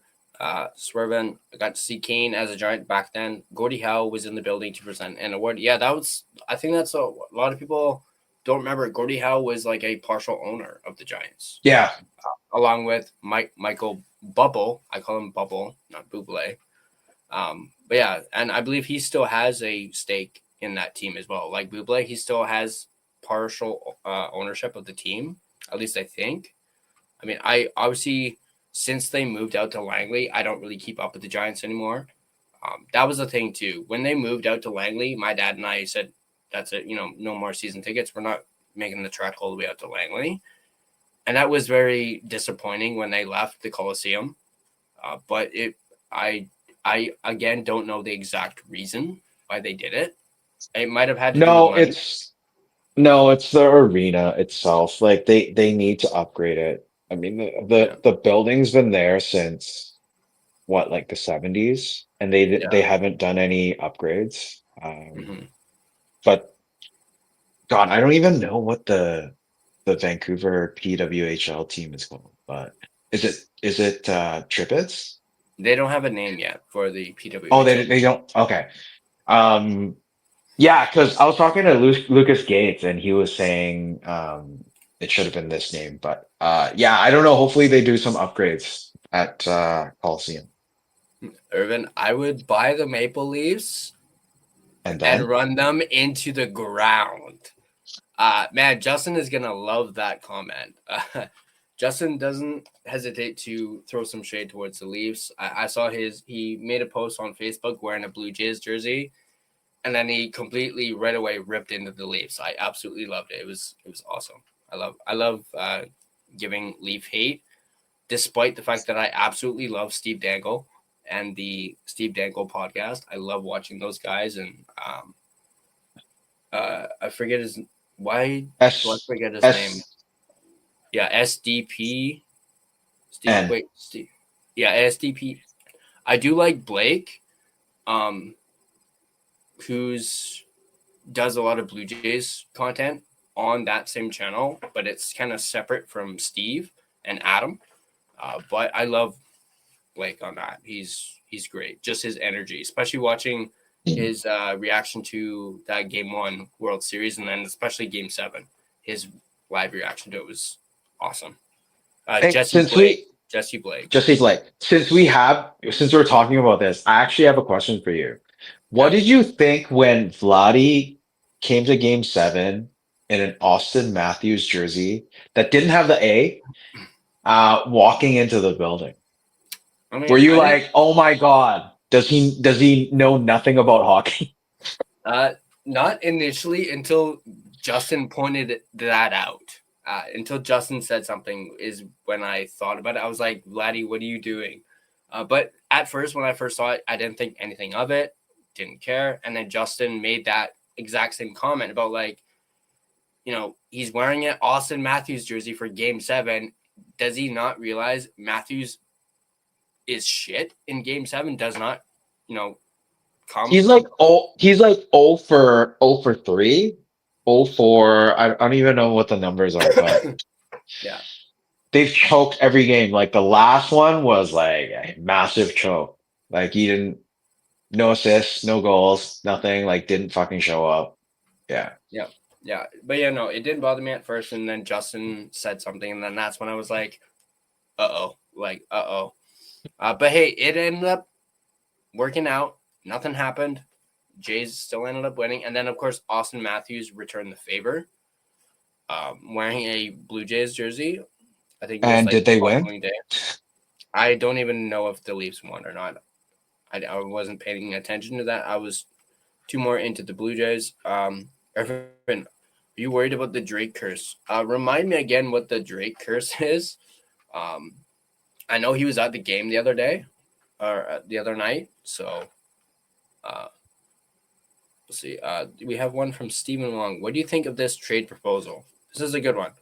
Pavel Zacha for Filipino, a 2026 second-round pick. Vancouver's pick, Niels Höglander and Victor Oh, Mancini. You had me up until Niels Höglander and yeah. Victor Mancini. You had me for that, but I don't think Boston would do a straight 1-for-1, especially with Hedl being injured right now. Yeah, I don't know if I'd do that. I don't know if I'd give up Höglander and Mancini for Pavel Zacha. That seems like a little bit of an overpay to me. Oh What yeah, about for you? sure. They're not gonna take on Hedel Yeah. because I think it seems like he's probably gonna retire or he should retire. 2026 second Hogs and Mancini. Yeah, I can. Yeah, I don't. I mean, it looks like something that they might bite on, but do they need Hoglander? Does Boston need Hoglander? And Mancini, yeah, he's gonna develop well. Like Mm-hmm. he's one of those D-men that he's an offensive defenseman, Mm-hmm. and that would be good. But yeah, Hogs Mancini for Zaka. I don't know. I would do Lekermaki and Mino for Minio, for yeah. Zaka, Minio for and that's Zacha. it. Okay. Yeah. Irvin, so will the Dodgers play Not Like Us by Kendrick Lamar on every home run? Yeah, I've seen a lot of that on social media, the whole Drake Lamar thing because the Jays and Dodgers. I mean, I don't read too much into the whole Drake Kendrick Lamar thing, but I did see that and I thought that was pretty funny. Um, where are we? Okay, saying I would give Willander over Mancini, but Hogs would have to go to make cap work. Yeah, but I don't know. Actually, this just dawned on me. Hogs is injured right now. Would Boston want to take on that Not right now. on top of Hedl being injured too? I don't think Boston would bite on that. I mean, if it's healthy Hogs, healthy Heedle, I Then yeah, think probably. I think Heedle and Hogs would do the job. Like no picks, nothing else, no prospects. But given the situation they're in, both of them are injured. I don't think that's gonna happen. But Willander over Mancini, yeah, I guess so. I don't know about that. I mean, between the two, I mean, we haven't seen much from Willander, so I can't really say too much. But I absolutely love Mancini, and I would hate to give him up. But Yeah, that's but just me. Hito as a cap favorite will be LTR most of them. yeah, But we don't I mean, actually know that for sure. no, because the thing is, if you can get season-ending LTIR, then no one needs to. Well, yeah, I guess you would need the favor just to eat up the contract. Mhm. I don't know what this is. Not too late to switch, guys. What? Switch what exactly? Like what teams? What become Canadiens fans? I don't know about that. But yeah, this is actually a good one from Urban. Sucks that we threw in Bruce. I can't even pronounce that. But the player that we traded to Calgary for Lindholm, considering we might have to potentially trade Willander. Yeah, we lost a trade chip. Verstavich. Yeah, Verstavich. Verstavich. We definitely lost a trade chip there because you could include him in a trade to get a 2C if we still had him, but we gave him away for Lindholm, who ended up just being a rental. God, imagine if we still had Lindholm, like just slots in for 2C. Oh yeah, Oh man. We wouldn't even need Bluger anymore. no. Looks like Peach Rap is a Habs fan, which is fine. Says go Habs go. Hey, We but got I gotta say, like Montreal, Bell Center, right? mhm. Bell Center, dude, magical place. Oh yeah, Like oh yeah. it's just the best. It's like the mecca of hockey, to be very honest. Like it's kind of like MSG for basketball. Well, MSG is also a mecca, Mhm. but in Canada, it would be Bell Center hands down. Absolutely. I mean, I've never been to the Bell Center, but I've heard Bell Only Center. thing is, if you're up in the nosebleeds, there's only one way up and one way down. Like you can't go like before you go up to your seats, you have to get all your drinks, food, and all that stuff, and then you go up, and you can't go down until the Oh, end of the game, I think. Something like that. But yeah. shit. Yeah. Lindholm becomes just a rental. Oh, Irvin, want to get nuts? What would we get in a trade for Quentin Jerome Hughes? Okay, so Irvin wants to go there. um, 3 first-round picks to start. okay, yeah, let's. I guess we're going there. Let's go there. 1 million first round picks. 1 million. Uh, okay. Um, well, let's go ahead and get your what would you get in a trade for Quinn Hughes? You just said 3 million. No. Minimum to start is 3 first-round picks. Oh, 3. okay, okay. And a D prospect. Uh, like an NHL and like an NHL like I want to say prospect, but like an NHL player of some sort, and that can replace the D, and then 2 more prospects. Yeah. That's a lot to ask. I know that's a lot to ask, but like you don't get a Quinn Hughes every day or Mm-hmm. every year. Like, I mean, will Schaefer become a Hughes? Right? So it's tough. But to be very honest, I think was it here in the chat that someone said to trade Hughes that would speed up the whole rebuild process, right? I think that or it was one of my chats, I don't know. Um it's honestly kind of a shame because we're wasting Huggy's years here. Mm-hmm. Like that potential and all that. Like he hasn't had good players to play around. I mean, you have PD. He had like the 23-24 season was just unreal. And yeah, JT, PD, everyone sort of at their peak.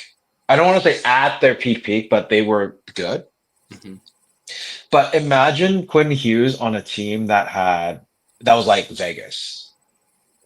Dude, they'd be winning the cup every year. Like every year, right? So to hold Quinn back to get that, you might as well just get a haul and just let him go.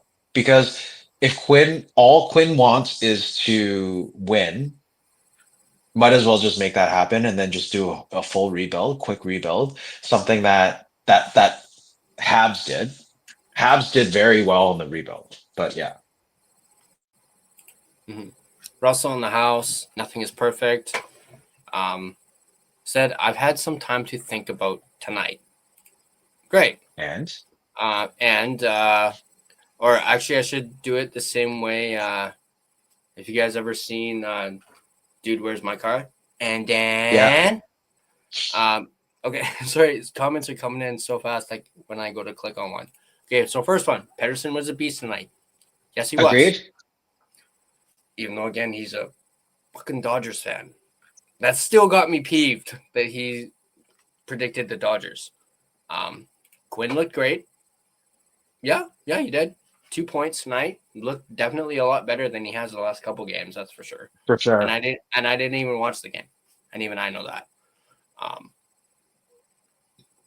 And then Russell, and we were still going to make the playoffs. I love the optimism, Russell. Love it.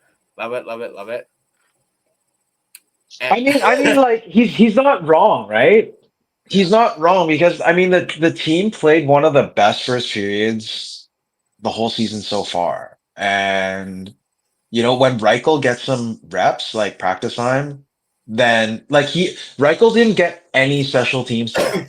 Mhm. So if Reichel were to get some practice time, get some reps and all that, the team gels a bit more. You know, he could potentially replace Heedle because Heedle wasn't consistent anyways, right? Heedle had some good games to start the season, but he wasn't consistent. Like he's not that consistent, right? So if Reichel can replicate some of that, then I think, yeah, of course, we can still be a playoff team, but Russell thinks elsewise. No, and then Well, no, I think that was just a addition yeah, to just a the joke, just and a then. joke. No, and then. So is that lady on But the oh, yeah, but Russell does say this, and Russell, you and I might have to have a chat, my dude. I don't know. I'm pretty sure he's joking, but he says I'm also a Dodgers fan. Yeah, that's my reaction to that. But no, I love it. He says he agrees with RevTrev. I thought we were gonna get slapped tonight. Kane is the reason we lost. He can't lose the game for us every single night.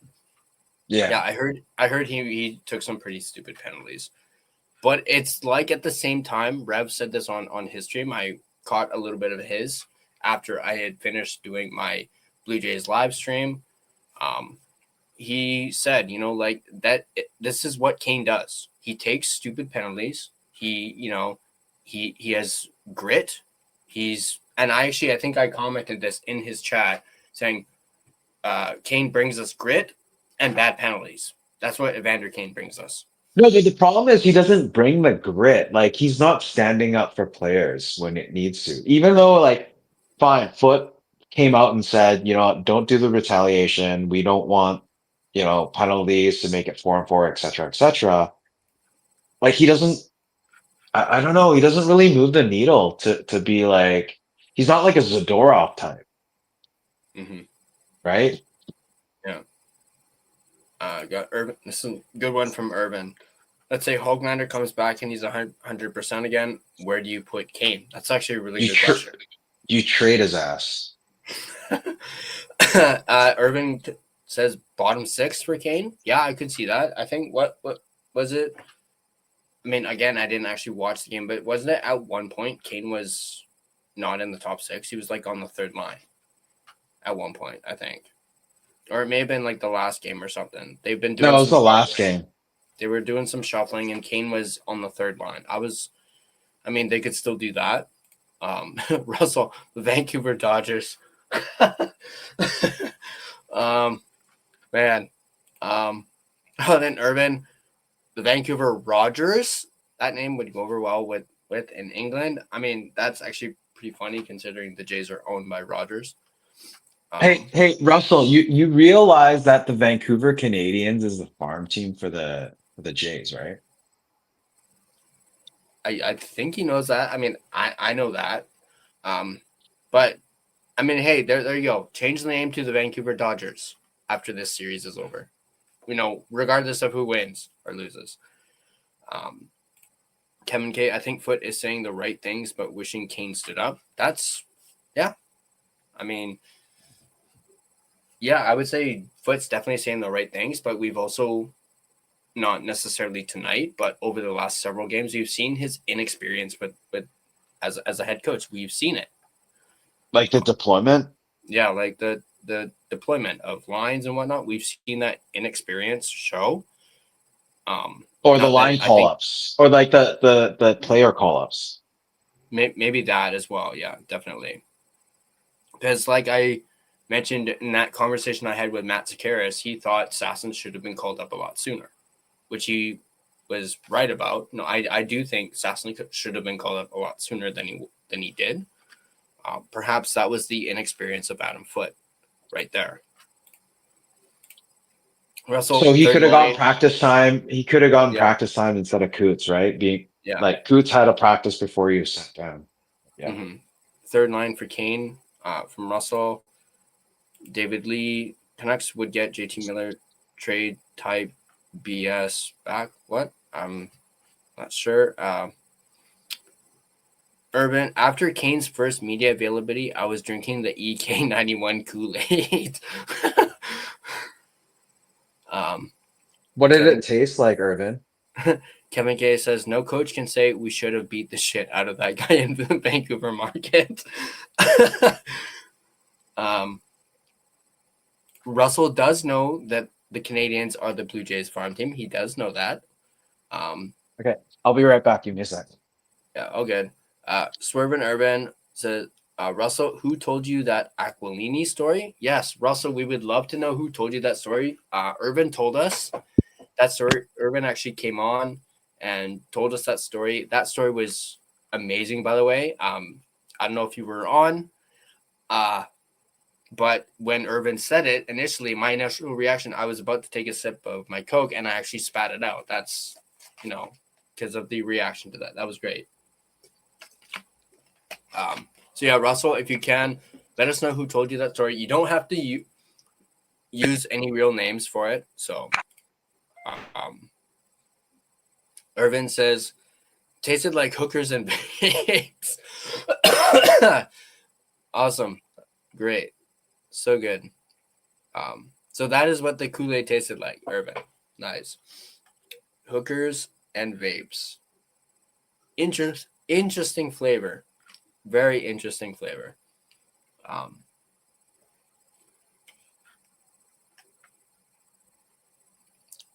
Kevin K and Russell, you are anonymous right now.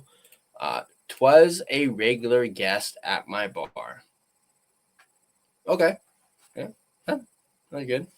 But yeah, that was a great story. Also, Russell, while you're here, both Gerald and I are 100% down for Tuesday. Us being on the show live from Rogers Arena at the game.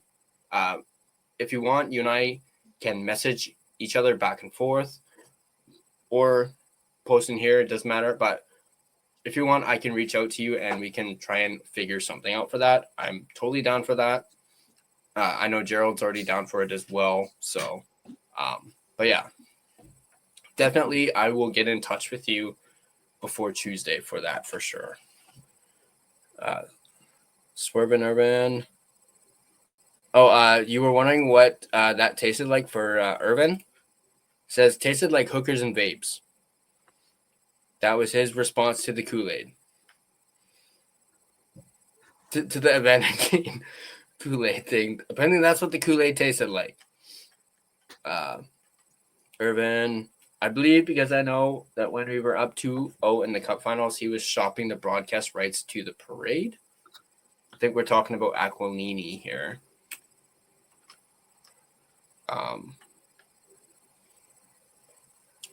Yeah, the story. Russell says, send me a message in regards to Tuesday. I will definitely do that for sure. Okay, wait. So I went to get my hats for Russell. So this is the Vancouver Canadiens hat. So that's the whatever league that they're in. I don't even know what it's called. And that's kind of the Canadiens. But I think the Jays just wanted a. Well, that's the Jays Canada Day hat, yeah. Yeah, and there you go, Jays. Mm. But anyways, I just wanted to show that. Yeah. But yeah, Russell says send him a message in regards to Tuesday. I will definitely do that for sure. And hopefully we can get that all sorted. I know Jordan's still going with you to the game on Tuesday. I do know Yeah. you said Jordan I wants. actually don't even have Russell's contact. Do you have Russell's contact? Yeah, I have him on Instagram and X, so I can message him on either platform. So I will definitely do that because I'm 100% down for that. Although I also realized too, Tuesday is Game 4 of the Jays and Dodgers. So obviously I'm not streaming the Jays game for that night. I'll be at the Canucks game, but I'm gonna be like pulling double duty, like watching the Canucks game and checking in on the Blue Jays score because that's the game that Shohei Ohtani is pitching. You're gonna be like Papa Hughes, man. Oh yeah, Watching the Jays game and then watch at the Canucks game. at the Canucks game, yeah. Send me Russell's Instagram. Yeah, for sure. I'll definitely send that to you. Russell also says, "How does Swerven know what hookers taste like?" Oh, that's good. And yeah, I guess to that answer to the previous question, Urban, yes, Aquilini. Russell says that is a beautiful hat. Absolutely, absolutely. I was actually doing that on my live stream earlier today, just because I think I started like just before, around like 4 or something like that. So we still had a lot of time before, or it may have been actually closer to 4:30. There was still a lot of time between then and first pitch.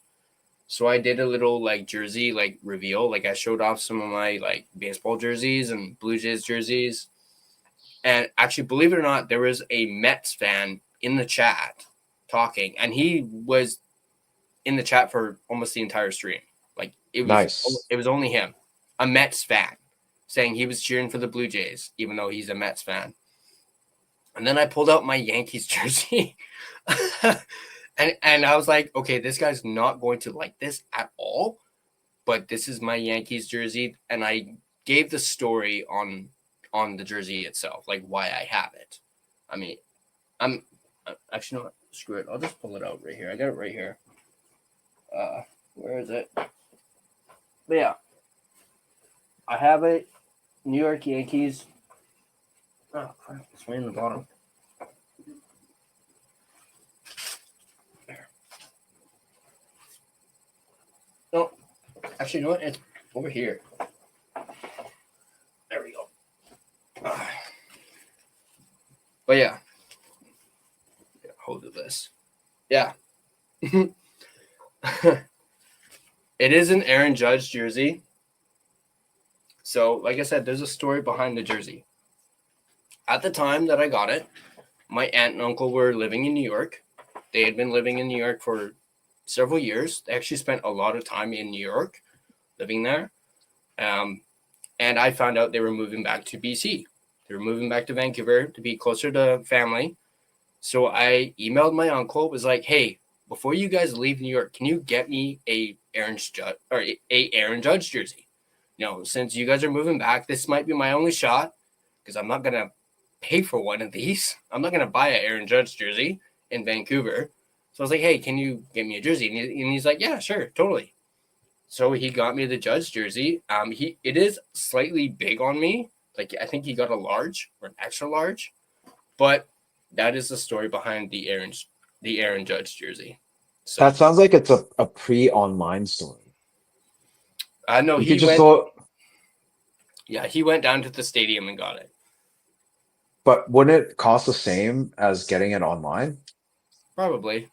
I mean, this was several years ago, so I don't know. I just thought it would be easier to have him get it for me than me actually pay for it. Oh, okay. Okay, that makes more sense. So yeah, I mean, I should have said get me a Mets jersey or something, but he was more so in the area in New York where like the Yankees are more popular, like around like Manhattan and whatnot. So but yeah, that's the story of that jersey.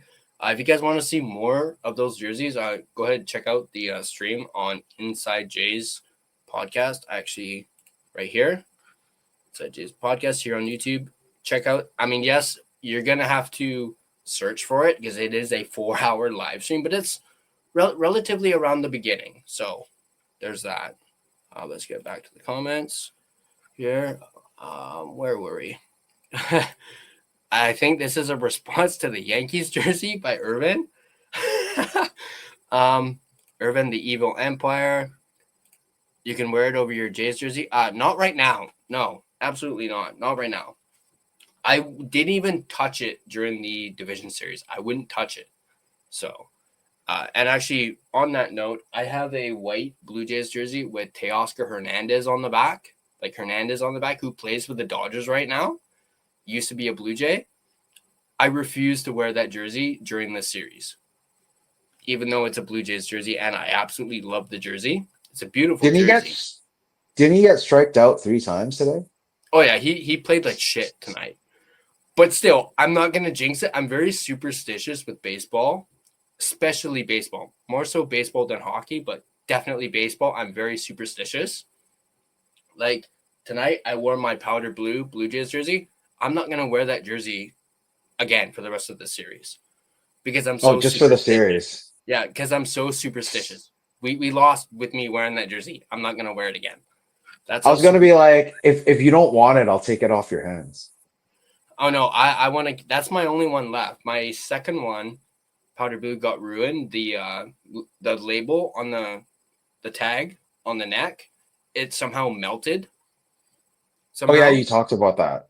So this is my only like actual like good powder blue jersey left. So, but yeah, Irvin, the Yankees lose. Yeah, that is taken over with David Ortiz and him doing that. That was great, and then him getting Vladdy to do it.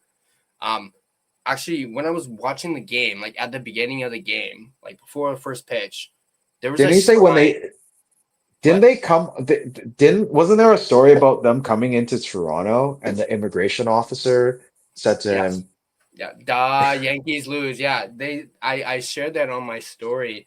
That was hilarious. That Canadian immigration guy was like, "Da Yankees lose." But there was a sign in the crowd at the start of the game that said, "Da Dodgers lose," and I guess this was the Fox broadcast.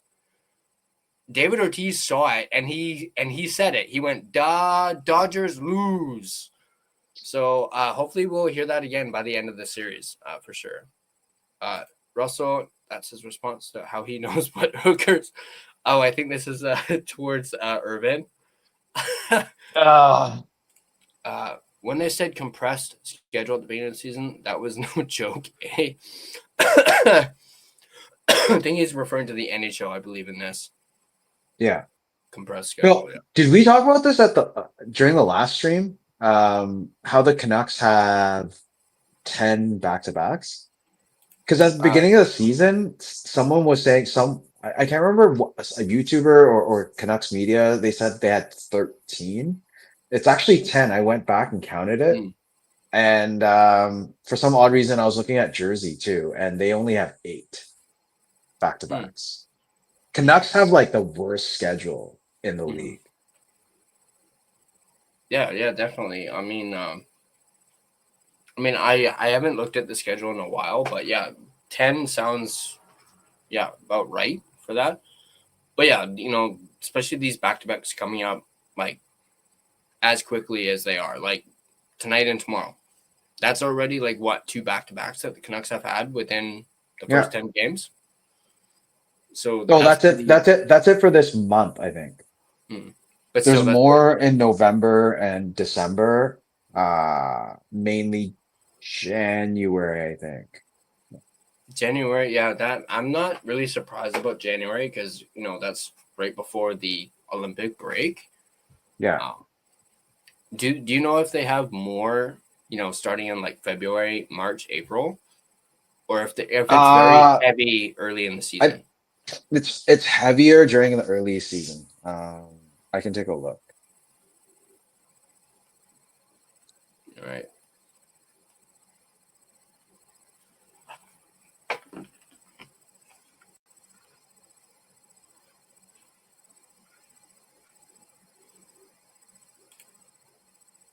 Meanwhile, Kevin K says at the end, I think it's compressed and will help too. They will have games in hand over other teams. Good point. Good point. Swerve and Urban, Archer Seelov has a reverse win-loss record of Lankinen. So Seelov's is 3-1, Lankinen is 1-3. Yeah, you don't want to see that. That is, yeah. Yeah, I mean, Lanky. I mean, after last year's performance, what was it, 11-0 to start the Yeah. season? Yeah, at least on the Like road. it just, yeah, it's very disappointing to see these. Like, especially in Pittsburgh, Mm-hmm. that game was just like tonight was the same as kind of Pittsburgh in a way. Mm-hmm. Like the Canucks were up. It was 1-0, and then whatever, and then today it was 2-0, and then they still end up losing. Like it. Yeah, Lanky could have played better. Mm-hmm. Yeah, I mean, obviously, like the 1-3 record to start. I mean, his save percentage is under 9 as well. Yeah. Last I looked, too. But yeah, Swervin says 10 straight road wins to start. Never been done in history. And yeah, now he's 1-3. I don't know what his record was like around this time last year. Like, yes, he won 10 straight on the road, but obviously he had a winning record around this time last year too. So, I mean, that's the thing too. We don't want to rely too heavily on Demko, but if Lankinen isn't performing, they're going to go to Demko. Yeah, I don't want him to be outworked. Mm-hmm. But I mean, I think he's his conditioning right now is to a point where he could probably take more.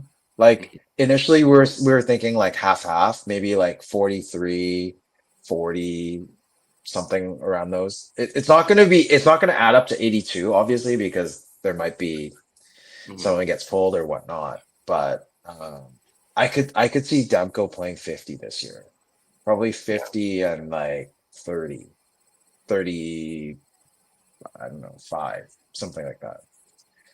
But to get back to it, like November, there's 2 back-to-backs. December, there's 3. January, there's actually only 2. And then there isn't one in February. March, there is one, only one. And then April, I think one more. Yeah. Yeah. Actually, two in April. All right, so yeah, definitely earlier in the season, heavy for sure on the back-to-backs. I'm not surprised that there's none in February. I mean, considering it is, an Olympic year. There's only 4 games. Actually, no, there's no, that's right. No, because February they only have 3 or 4 games, I believe. 4 games in February. Yeah, just the beginning of the month and then the end of the month. Yeah. Swervin asks, what did you guys think of the power play tonight? I mean, I thought it was okay. Obviously, they got a power play goal tonight. I can't comment on it too much, obviously, because I didn't actually watch the game. But just the fact that they at least scored on the power play is obviously a good thing. Obviously, actually, let me see if I still have it. Yes, I do. What was the power play again? It's like, 33.3%. So they were 1 for 3. I mean, that's not terrible, but you'd also like to see better, obviously, for the power play. I mean, if you can I don't know, would you put Reichel in power play? Like even in PP2? Because he obviously I'd probably give him he hasn't look. played. Yeah, right. So yeah, with that said, I mean, Reichel had no practices. He got off a game and then he flew out to Vancouver and he jumped on because like the Canucks were just they were super thin, right? They needed a player, so he came in and played. So he probably just met the players just before the game. So if like I said, he gets some reps, practice, but the problem is they're not going to get a practice for tomorrow. And then I think they play every other game next week. I think it's Sunday, they have Monday off, and then Tuesday against the Rangers, and then Thursday they play. Are they already on the road for St. Louis? I can't remember, but let's see here. I think so. Because it doesn't look like they'll have any time to practice. It's just they don't have 2 consecutive days off. Because yeah, so Rangers, and then they're immediately on the road for St. Louis, and then I think they're back in Nashville in November. Oh no, wait, they're in Minnesota on Saturday, and then Nashville on the following Monday.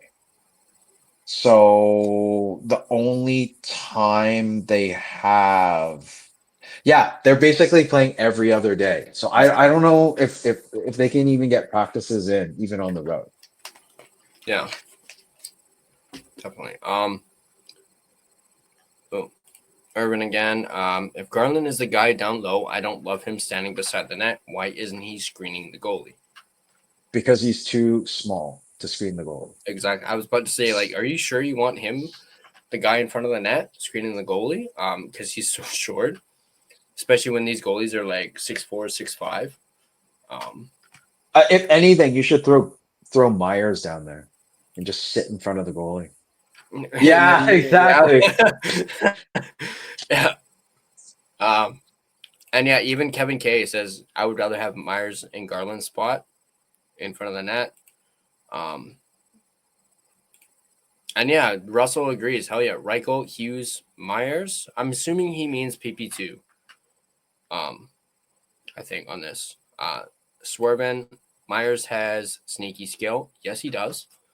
Especially when he takes the puck up ice and brings it down and absolutely blasts it past the goalie.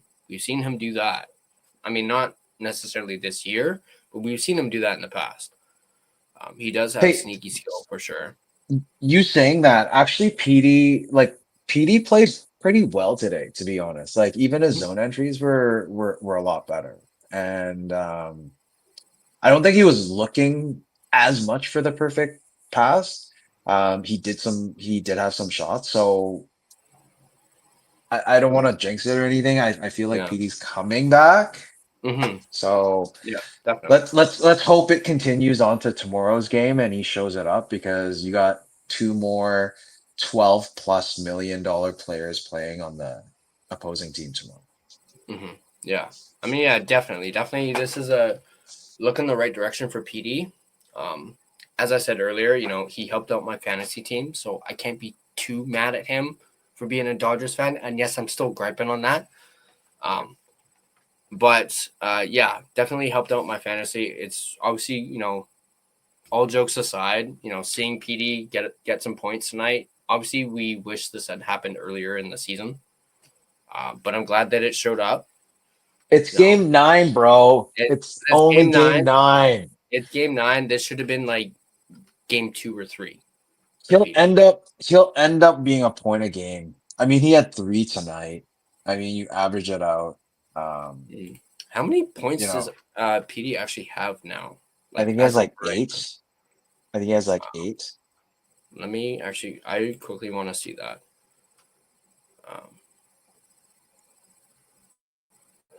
Let's see real quick. Where is it? He has 2 goals.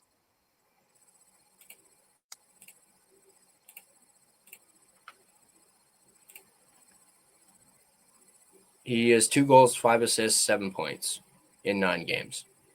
That's pretty close already. So that's like 7, like less than a point a game. It's like 3/4. Still pretty good though. Still pretty good. I mean, I know a lot of those, like 3 of those points he got literally tonight, but he is a +3 on the season. His career, he's a +49. But that's his career we're talking about. Oh, here's the last 5 games. So, no points against Chicago. He had a goal. He obviously scored his first goal against Washington. He had a point against Pittsburgh. No points against Nashville. And then he had 3 points against Montreal. But if you look at the far end here at the shots, 4, 1, 2, 2, 2. So obviously that game against Nashville, he only had the one shot. But even if you like looking at the shots, it's looking in the right direction. 2, 2, 2. It's better than one. 0. It's better than 0 or 1, like we were seeing like last year. And then his ice time, 21:34 against Chicago, 18:37 against Washington. I thought that was a little odd, him only getting 18 minutes. And I know that Adam Foote's been criticized about his deployment of PD, like with his ice time. Like No, you it's can a see, Pittsburgh game, man. it was the Look at the Pittsburgh Pittsburgh game. game. Yeah, 16:56. Back up He to had 20. less than 10 minutes of 5-on-5. Yeah, 20:45 against Nashville, and then 21:47 against Montreal. I mean, he had less shifts against Nashville than Pittsburgh, but only by 1. But he had more ice time against Nashville. So he's not doing terrible. He's got 7 points in 9 games. So, but I think it's too early to say, he's back just yet. So Yeah, not yet. Selke finalists. That's hilarious. 70 points. But Serving Urban was the comment. Irvin, better hands than Drew O'Connor, that's for sure. Oh Yeah. man, I just don't bring him up, man. Like I watched the game and it's just like the he's other such a Dodgers fan. waste. Yeah, the other Such a Dodgers fan. waste, man. Like O'Connor had some opportunities and he just you need people with better hands, man. Oh, Not just skate and are fast. Like you need someone with hands. Yeah, Russell. No, Reichel, Hughes, Myers is the new second line.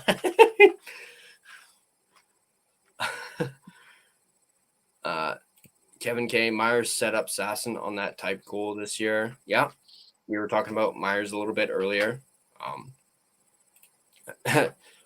Sort of they would be fast. Oh, he's talking about like the speed of Reichel, Hughes, and Myers.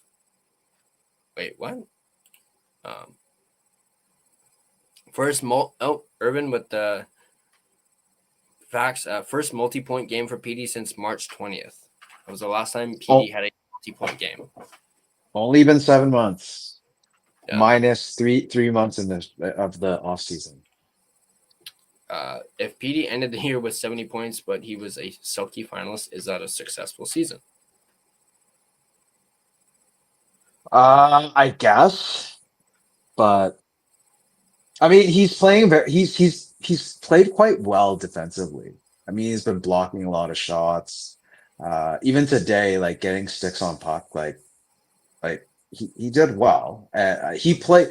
I think tonight was probably one of the best overall games for PD.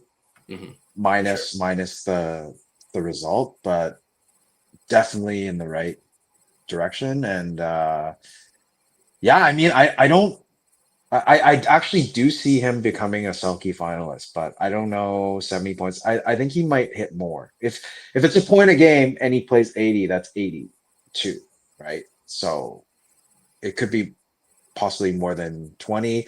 My hot take on Canucks Uncensored, I think I had PD at 90 points this season. Yeah, I think I have PD around that. Or I think mine was 88 or 89. At least a while back when I was asked, for my prediction for his points, I said, just under 90. But this was obviously like way back in the off season. So obviously a lot has changed since then. Before the season started. Yeah. Yeah. Before the season even started. I mean, my prediction for that hasn't really changed at all. I still think he's going to get like just under 90 points. But I mean, he's so far 7 and 9. He's got a long way to go. But Srivan says, I know that's a big if on the whole, him getting the Selke. Kevin K, I'm worried about Hughes spending too much time on the ice. Yes. By the way, Russell, if you're still in here, I absolutely loved your rant on Hughes and his ice time in that last game. It was amazing. Like, I don't know if you saw it, Gerald, but Russell posted a short and he went off on Quinn Hughes in his ice time. Like, he legitimately went on a rant about it. Yeah, It's I wouldn't so be good. surprised.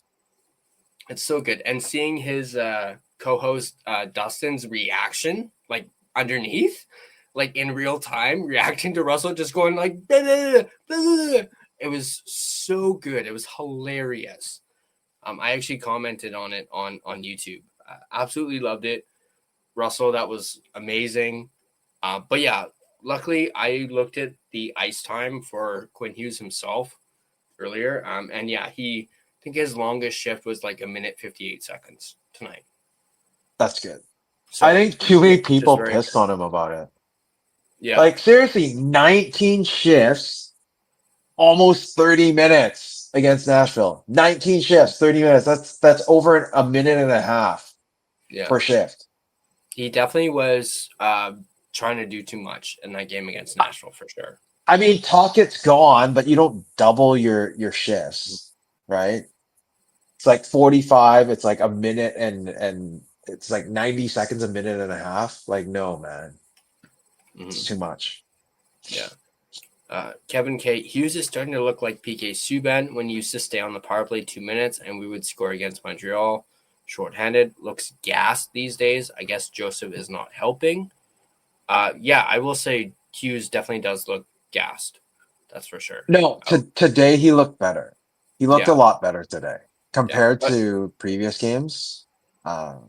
But yeah, like, because remember when we were talking about the big from the beginning of the season until like say last game, like he just looks deflated. Like he Yeah. doesn't answer his questions during media availability. He just keeps everything super short on the ice. It's just the demeanor isn't there.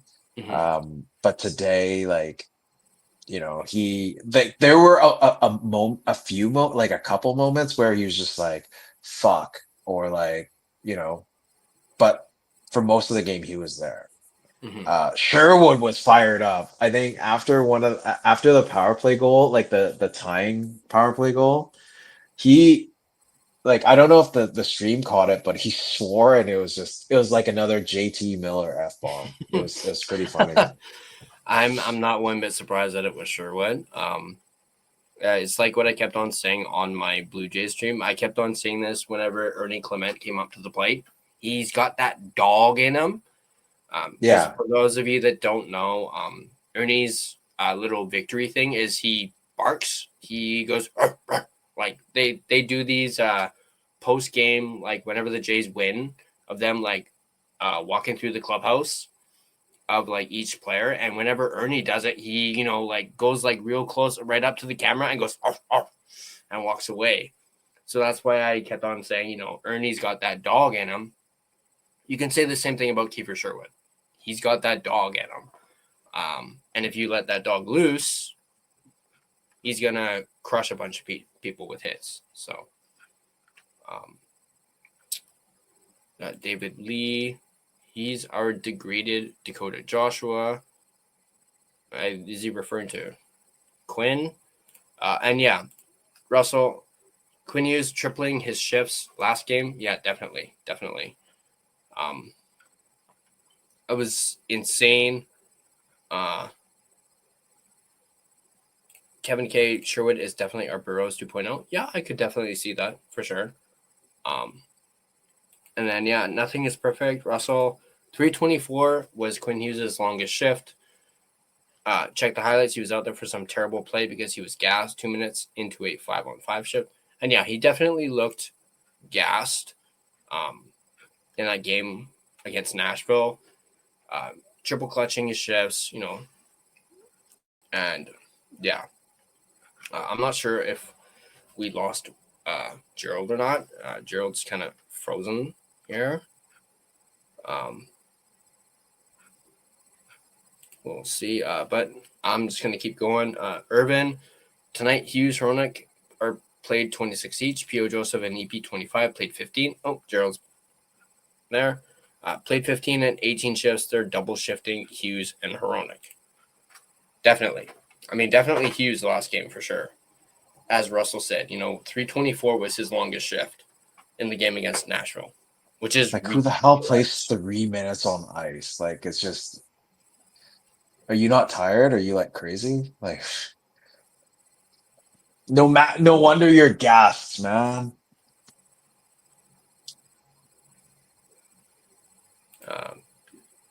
I mean, I admitted I was watching the Jays game. I admitted that at the top of the stream that I didn't actually watch the Canucks game. I watched the Blue Jays game. So, I, on the other hand, watched the whole Canucks game. I mean, I dozed off mid-second period, but I went back to rewatch mhm. that during the intermission, and I watched the full game. But Yeah, I am a Canucks fan first, so unlike someone else, but you know, but yeah, no, I didn't. I full on admitted I watched the Blue Jays game. Hughes played his secondary shifts with Joseph. Hronek played his secondary shifts with EP. With Joseph, Hronek played his secondary shifts with EP25. Holy shit, we're at like 2 hours and 21 minutes. yeah, So I just realized that. that's why I had to go check some messages, and I was gone for a sec. Okay, tonight. I don't think they're playing the third pair together whatsoever. Irvin. Russell, a staring contest with Gerald.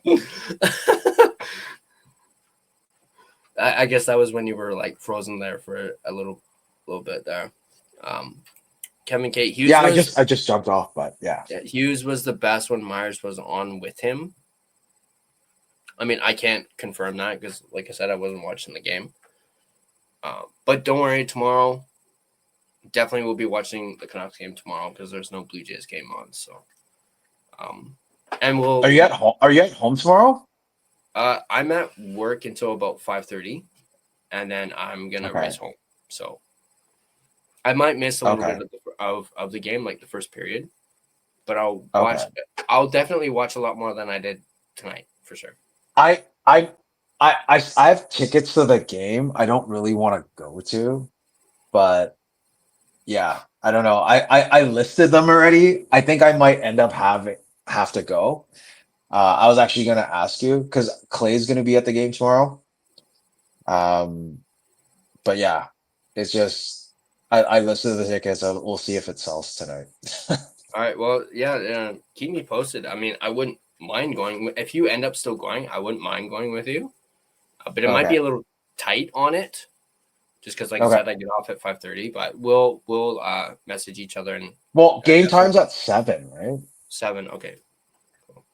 Yeah, definitely keep me posted. I mean, Sam's gonna be pissed off, but screw it. If you end up rewatching that Blue Jays stream earlier, she actually makes a very quick appearance in the background, waving her freaking Dodgers hat. Wow. Yeah, like you see the door slightly cracked. Yeah, she basically put it over and was like waving it like this, and I was just like, "Get out of here with that!" I'm like live streaming right now. That's but hilarious. Sounds like Sam. Yeah, definitely Sam. Yeah, Russell's got to run, boys. Talk soon about the live on location on Tuesday. Yeah, definitely. I will reach out to you, Russell, for that. Yeah, because I heard from Jordan that Russell wants to do pregame. So I'm meeting Jordan earlier. I think he wants to do like during warmups, something like that. So we'll see how to organize all of that. But yeah, Russell will be in touch with you. Yeah, for sure. Because Sam and I were just talking tonight. Because I think she's working, but she'll be off in time for the game, obviously. But as you know, she works downtown, so I was just gonna meet her at Loblaws, the store that she works at. But I also told her like I hadn't heard from you yet on when you wanted to meet up. But if you wanted to do something pregame, we can definitely try. I can at least try and go down there a lot earlier to get to her and whatnot. So, I mean, if anything, we could probably share a ride down. Like, I don't know if I'm gonna drive, but if I do, I could come pick you up, or if not, we could like share an Uber or something. Yeah. Well, we can definitely talk about that for sure. I mean, because Jordan, I haven't confirmed with Jordan either. So like he wants to meet a bit earlier. So like probably like around 6, but I just don't know where. But I'll let you know. Yeah, definitely let me know for sure. Kevin K, I'll go. Need flights from St. John, New Brunswick, though. You might be on your own with that one there, Kev. Sorry. But yeah, no, definitely let me know about tomorrow. I'll definitely jump on that for sure. Okay. I mean, Sorry, St. John's, New Brunswick, isn't that the morning right now? well, Because yeah, we're almost midnight. You guys are probably like 5 hours ahead or four. What is it? Maritimes? Because that's even past yeah, that's Eastern. past Eastern time. Yeah. So you're at like at least 4 or 5 in the morning. What are you doing up so early, Kevin man? K says 4 a.m. I mean, not that we're complaining that you're here, Kev. Thank you for being here with Thank you for us. being here, man. Really appreciate it. It's looking like he's going though. Good night, everyone. But yeah, he says it's 4 a.m. But yeah, thanks for showing up, Kev. Appreciate it. 4 o'clock in the morning, and he's watching a couple guys on the West Coast talking about baseball, talking about Canucks. And it's not even his team. But as a Canucks fan, most of the games Oh, he start is at a Canucks 11 fan. p.m. He is a Canucks Okay. fan. Sweet. Yeah. Okay. I was in Halifax during the playoffs. It was Florida against Maple Leafs. I think it was game 2. Bro, that was late too. Like, I mean, yeah, it's so tough watching hockey out in the Maritimes. So, definitely props to that and like respect. Yeah, it's like Urban says here. That's loyalty right there. And Kevin K says, "Yeah, I drink more when they lose, so up later." Love it. I absolutely love it. Yeah, no, St. John is absolutely beautiful. I can't remember if I've actually been to St. John, but I have. You just mentioned Halifax. I have been to Halifax, and Halifax is absolutely beautiful. I love Love Halifax. Halifax, man. But yeah, for those of you that may not know, I'm a big history buff. Like I just love just history in general, like things that happened like in the past, like history wise. Um, and When that was includes Newfoundland founded? uh, I I okay, I don't know that answer. Not that type, 1949. not that type of They history. they they they joined Canada in 1949. Just Nice. just a fact. Yeah, nice, sweet. Hey, they're right. You learn something new every day. But no, I'm Uh, just really into like history. Like the point I'm getting with that is I'm really into like the Titanic, like stuff about the Titanic, and I know Halifax has a big thing to do with that. So I yeah. did go see a museum in Halifax about the Titanic when I was there.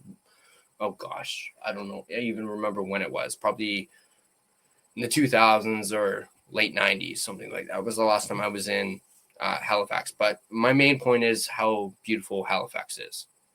No, And the seafood. I mean I don't eat seafood, but yeah. I mean, yeah, Lobster the rolls, food is man. great. I miss those lobster rolls. Uh, Swervin, welcome to Canadian history with Tyler and Gerald.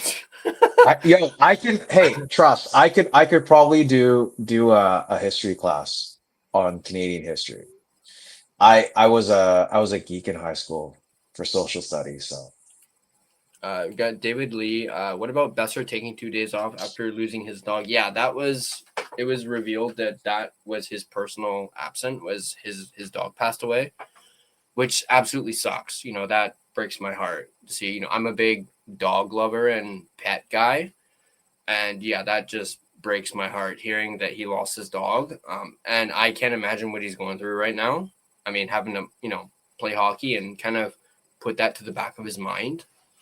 I mean, Gerald, see, a lot of people in this community know what I went through with my mom, so I yeah. can't imagine what he's going through right now. But yeah, like I feel for Besser. I saw that image he posted on his story of Of his dad, his dad of and his dad and the dog. the dog. So yeah, that really hit me. That got me close to home there. A little bit more about New Brunswick. It was the first incorporated city in Canada.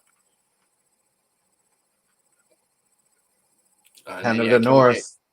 Cooley, he got him as a rescue at All-Star game his rookie year. Yes, that's But you also have to give some respect to management for allowing him to do that. Because at the end of the day, even though it's your pet, it's still part of your family, right? So, like to let him do that, like there is yeah, respect for management. yeah, yeah. Even I though mean, they were so short, so thin yeah, on the lineup. I didn't see this last part of this. Talking about Besser and him taking 2 days. No, I didn't see this part. Love the guy, but come on. Okay, that's kind of taking it a little step too far. Like it's only 2 games in October. It's not that big of a deal, and he lost. A lot, if you really think about it, pets are considered like family. Like they're It's like like a his sibling. kid. It's like a It's like kid. his kid. It's like a sibling. You gotta feel for him. But yeah, it's like what Irvin said. It's only 2 games in October. He only missed 2 games. He wasn't injured. He just needed a couple days to, you know. So I obviously feel for Besser. I have no issue with Besser doing that whatsoever. And I'm sorry if you have an issue with that. You know, that's And your opinion. he flew into Nashville. The guy had 5 shots, almost scored a goal. Mm-hmm. Like dude, he was there for the team. So I mean, it's not come on. It's just, Yeah. the guy loves his dog. He's a huge dog person, and Cooley was rescued. So you got to give respect to that. And then he still came into the game after missing 2 and shot like a machine. Mm-hmm. More history stuff. This has turned into a little bit of a history Oh my episode. God. Tommy Douglas is credited with starting Canada's universal healthcare system, earning him the title Father of Canadian Medicare. Well, I Okay. didn't know Okay. that, so I guess you're right. You learn something new every day. I did not Okay. know that. This is 2:32 already. I think the stream's gone long enough. We can do another history class next time. I'm like beat. Yeah, okay. Um, Um, we'll leave last Besser. few comments, and then we're Yeah, gonna we're yeah. gonna We'll head do the out. last few comments, then we're gonna head out because I still want to do a post game, or no, not a post game, a preview for Game 3 of the World Series, which I'll probably have to do tonight because I'm working tomorrow. Yeah. But yeah, Besser has lost his best friend while overseas and was not home. He deserves it. Yeah, he definitely deserved the 2 days away, no question. And this was when he was a teen, apparently. So I guess you learn more than one thing new every day. And then it's just Irvin going LOL. That's the last comment at 12:03 a.m. So Okay. that's gonna do it for us. Another post game show with Tyler and Gerald. Kind of went off the rails a little bit, but hey, This unhinged. this is unhinged, unleashed. I'm not gonna say uncensored because that would be. Don't need Jordan coming after me, but I'll say unleashed. But yeah, no, this was great. We went on a bit of a tangent. We had Kempner in here. We had Russell. We had Irvin. We had Irvin on the line change for the first time. Not the last time either, but for the first time. It was great having Irvin on. Obviously, it's always great having you on, of course. Thank you. And this was a busy streaming day for me. Like, I streamed 4 hours of the Jays game. This is 2.5 hours. So that's like 6.5 hours of streaming for me, which is new. Yeah. I Kevin K. mean, you're like a quarter of what Clay did, or Yeah, just a little over a quarter. I was about to say, we got a like and subscribe from Kevin K. Awesome. Thank you, Kevin. Appreciate it. All the way from St. John, New Brunswick. Shout out. Shout out to St. John, New Brunswick. Absolutely amazing. But yeah, I know, Gerald, you're extremely tired, so I will let you go. Thanks again for doing this. Again, we'll talk about tomorrow. Yeah. Let me know. I'll be at work, like I said, till 5:30. Hopefully, I'll be able to get off a little bit early, as they usually have 2 people on the weekends. So hopefully, I can skedaddle a little early. You're gross, right? Yeah. Usually Okay. they have 2 bodies. Usually it's one during the week, so I basically open and close. but we're only open till 5 or 5. Usually takes me about 30 minutes to close. But yeah, on weekends there's 2 people, so I might be able to leave a little bit early and have the second person close. I'll let you know for sure, and then we'll definitely talk tomorrow about tomorrow. Yeah. Well, I mean, guess, I really want to go to an Edmonton game, but the problem is like I'm going on Tuesday for the Rangers game. I don't want to go like it's not back to back, but it's Sunday and then Tuesday. It's just it's a little much. I totally get it. I totally get that. But yeah, definitely we'll talk. I said tomorrow, technically I guess today. Yeah. Since it's after midnight. But great to have you on. Thank you. If I don't go to the game and if you end up selling the ticket, obviously I assume that means we'll be doing the post game show again tomorrow. Yeah. If not, I mean, obviously if I end up going with you, there won't be a post game show. I mean, we can do something live. We can just do something live on the phone, just quickly. Yeah, definitely. We can definitely do like a condensed thing. So, and maybe this could be good practice for Tuesday. So we shall see. But yeah, great having you on, Gerald. As always, I'm gonna say it right now. Best co-host in the biz. I'm gonna go ahead and say it now. I just ramble on. So, anyways, but thank you. I appreciate that. It's like 2 hours and 36 minutes. This is the longest stream I've done on this channel. So hopefully this is the longest that we'll do. yeah. We kind of went 2.5 hours is just too much. Rambled. And like I said, I didn't even watch the freaking game. And it's like what you asked earlier. Why am I even doing the post game show if I didn't even watch the game? But this was actually a lot of fun. Only one person watched the game, and it was like 3/4 of the game. And we still went. Thank you. 2 hours and a half. So thank you for everyone that came on, left comments, came on to just hang out with us for 2 hours and 37 minutes. We appreciate it. But hopefully we'll see you on Tuesday, if not tomorrow. And until then. Go Jays tomorrow. And go Canucks. Go Jays, go Canucks, and we'll see Gerald hopefully in the post game show for technically today's game. But yeah, thanks for coming on, Gerald. Appreciate it.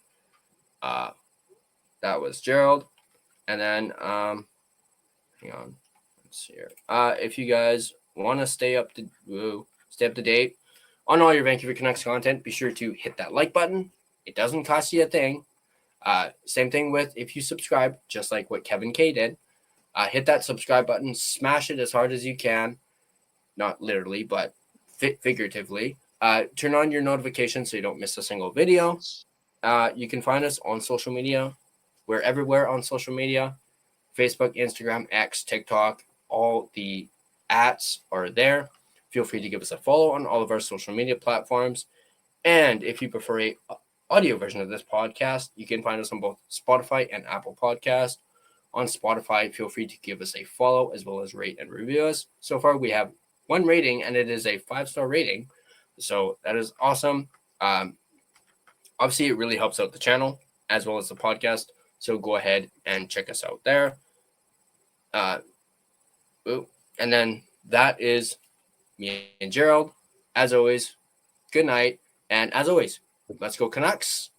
I usually say something else for my Blue Jays one. I'm not going to say it on this one because it doesn't apply. But go Canucks, go. Believe in blue. We're making the playoffs. Let's go.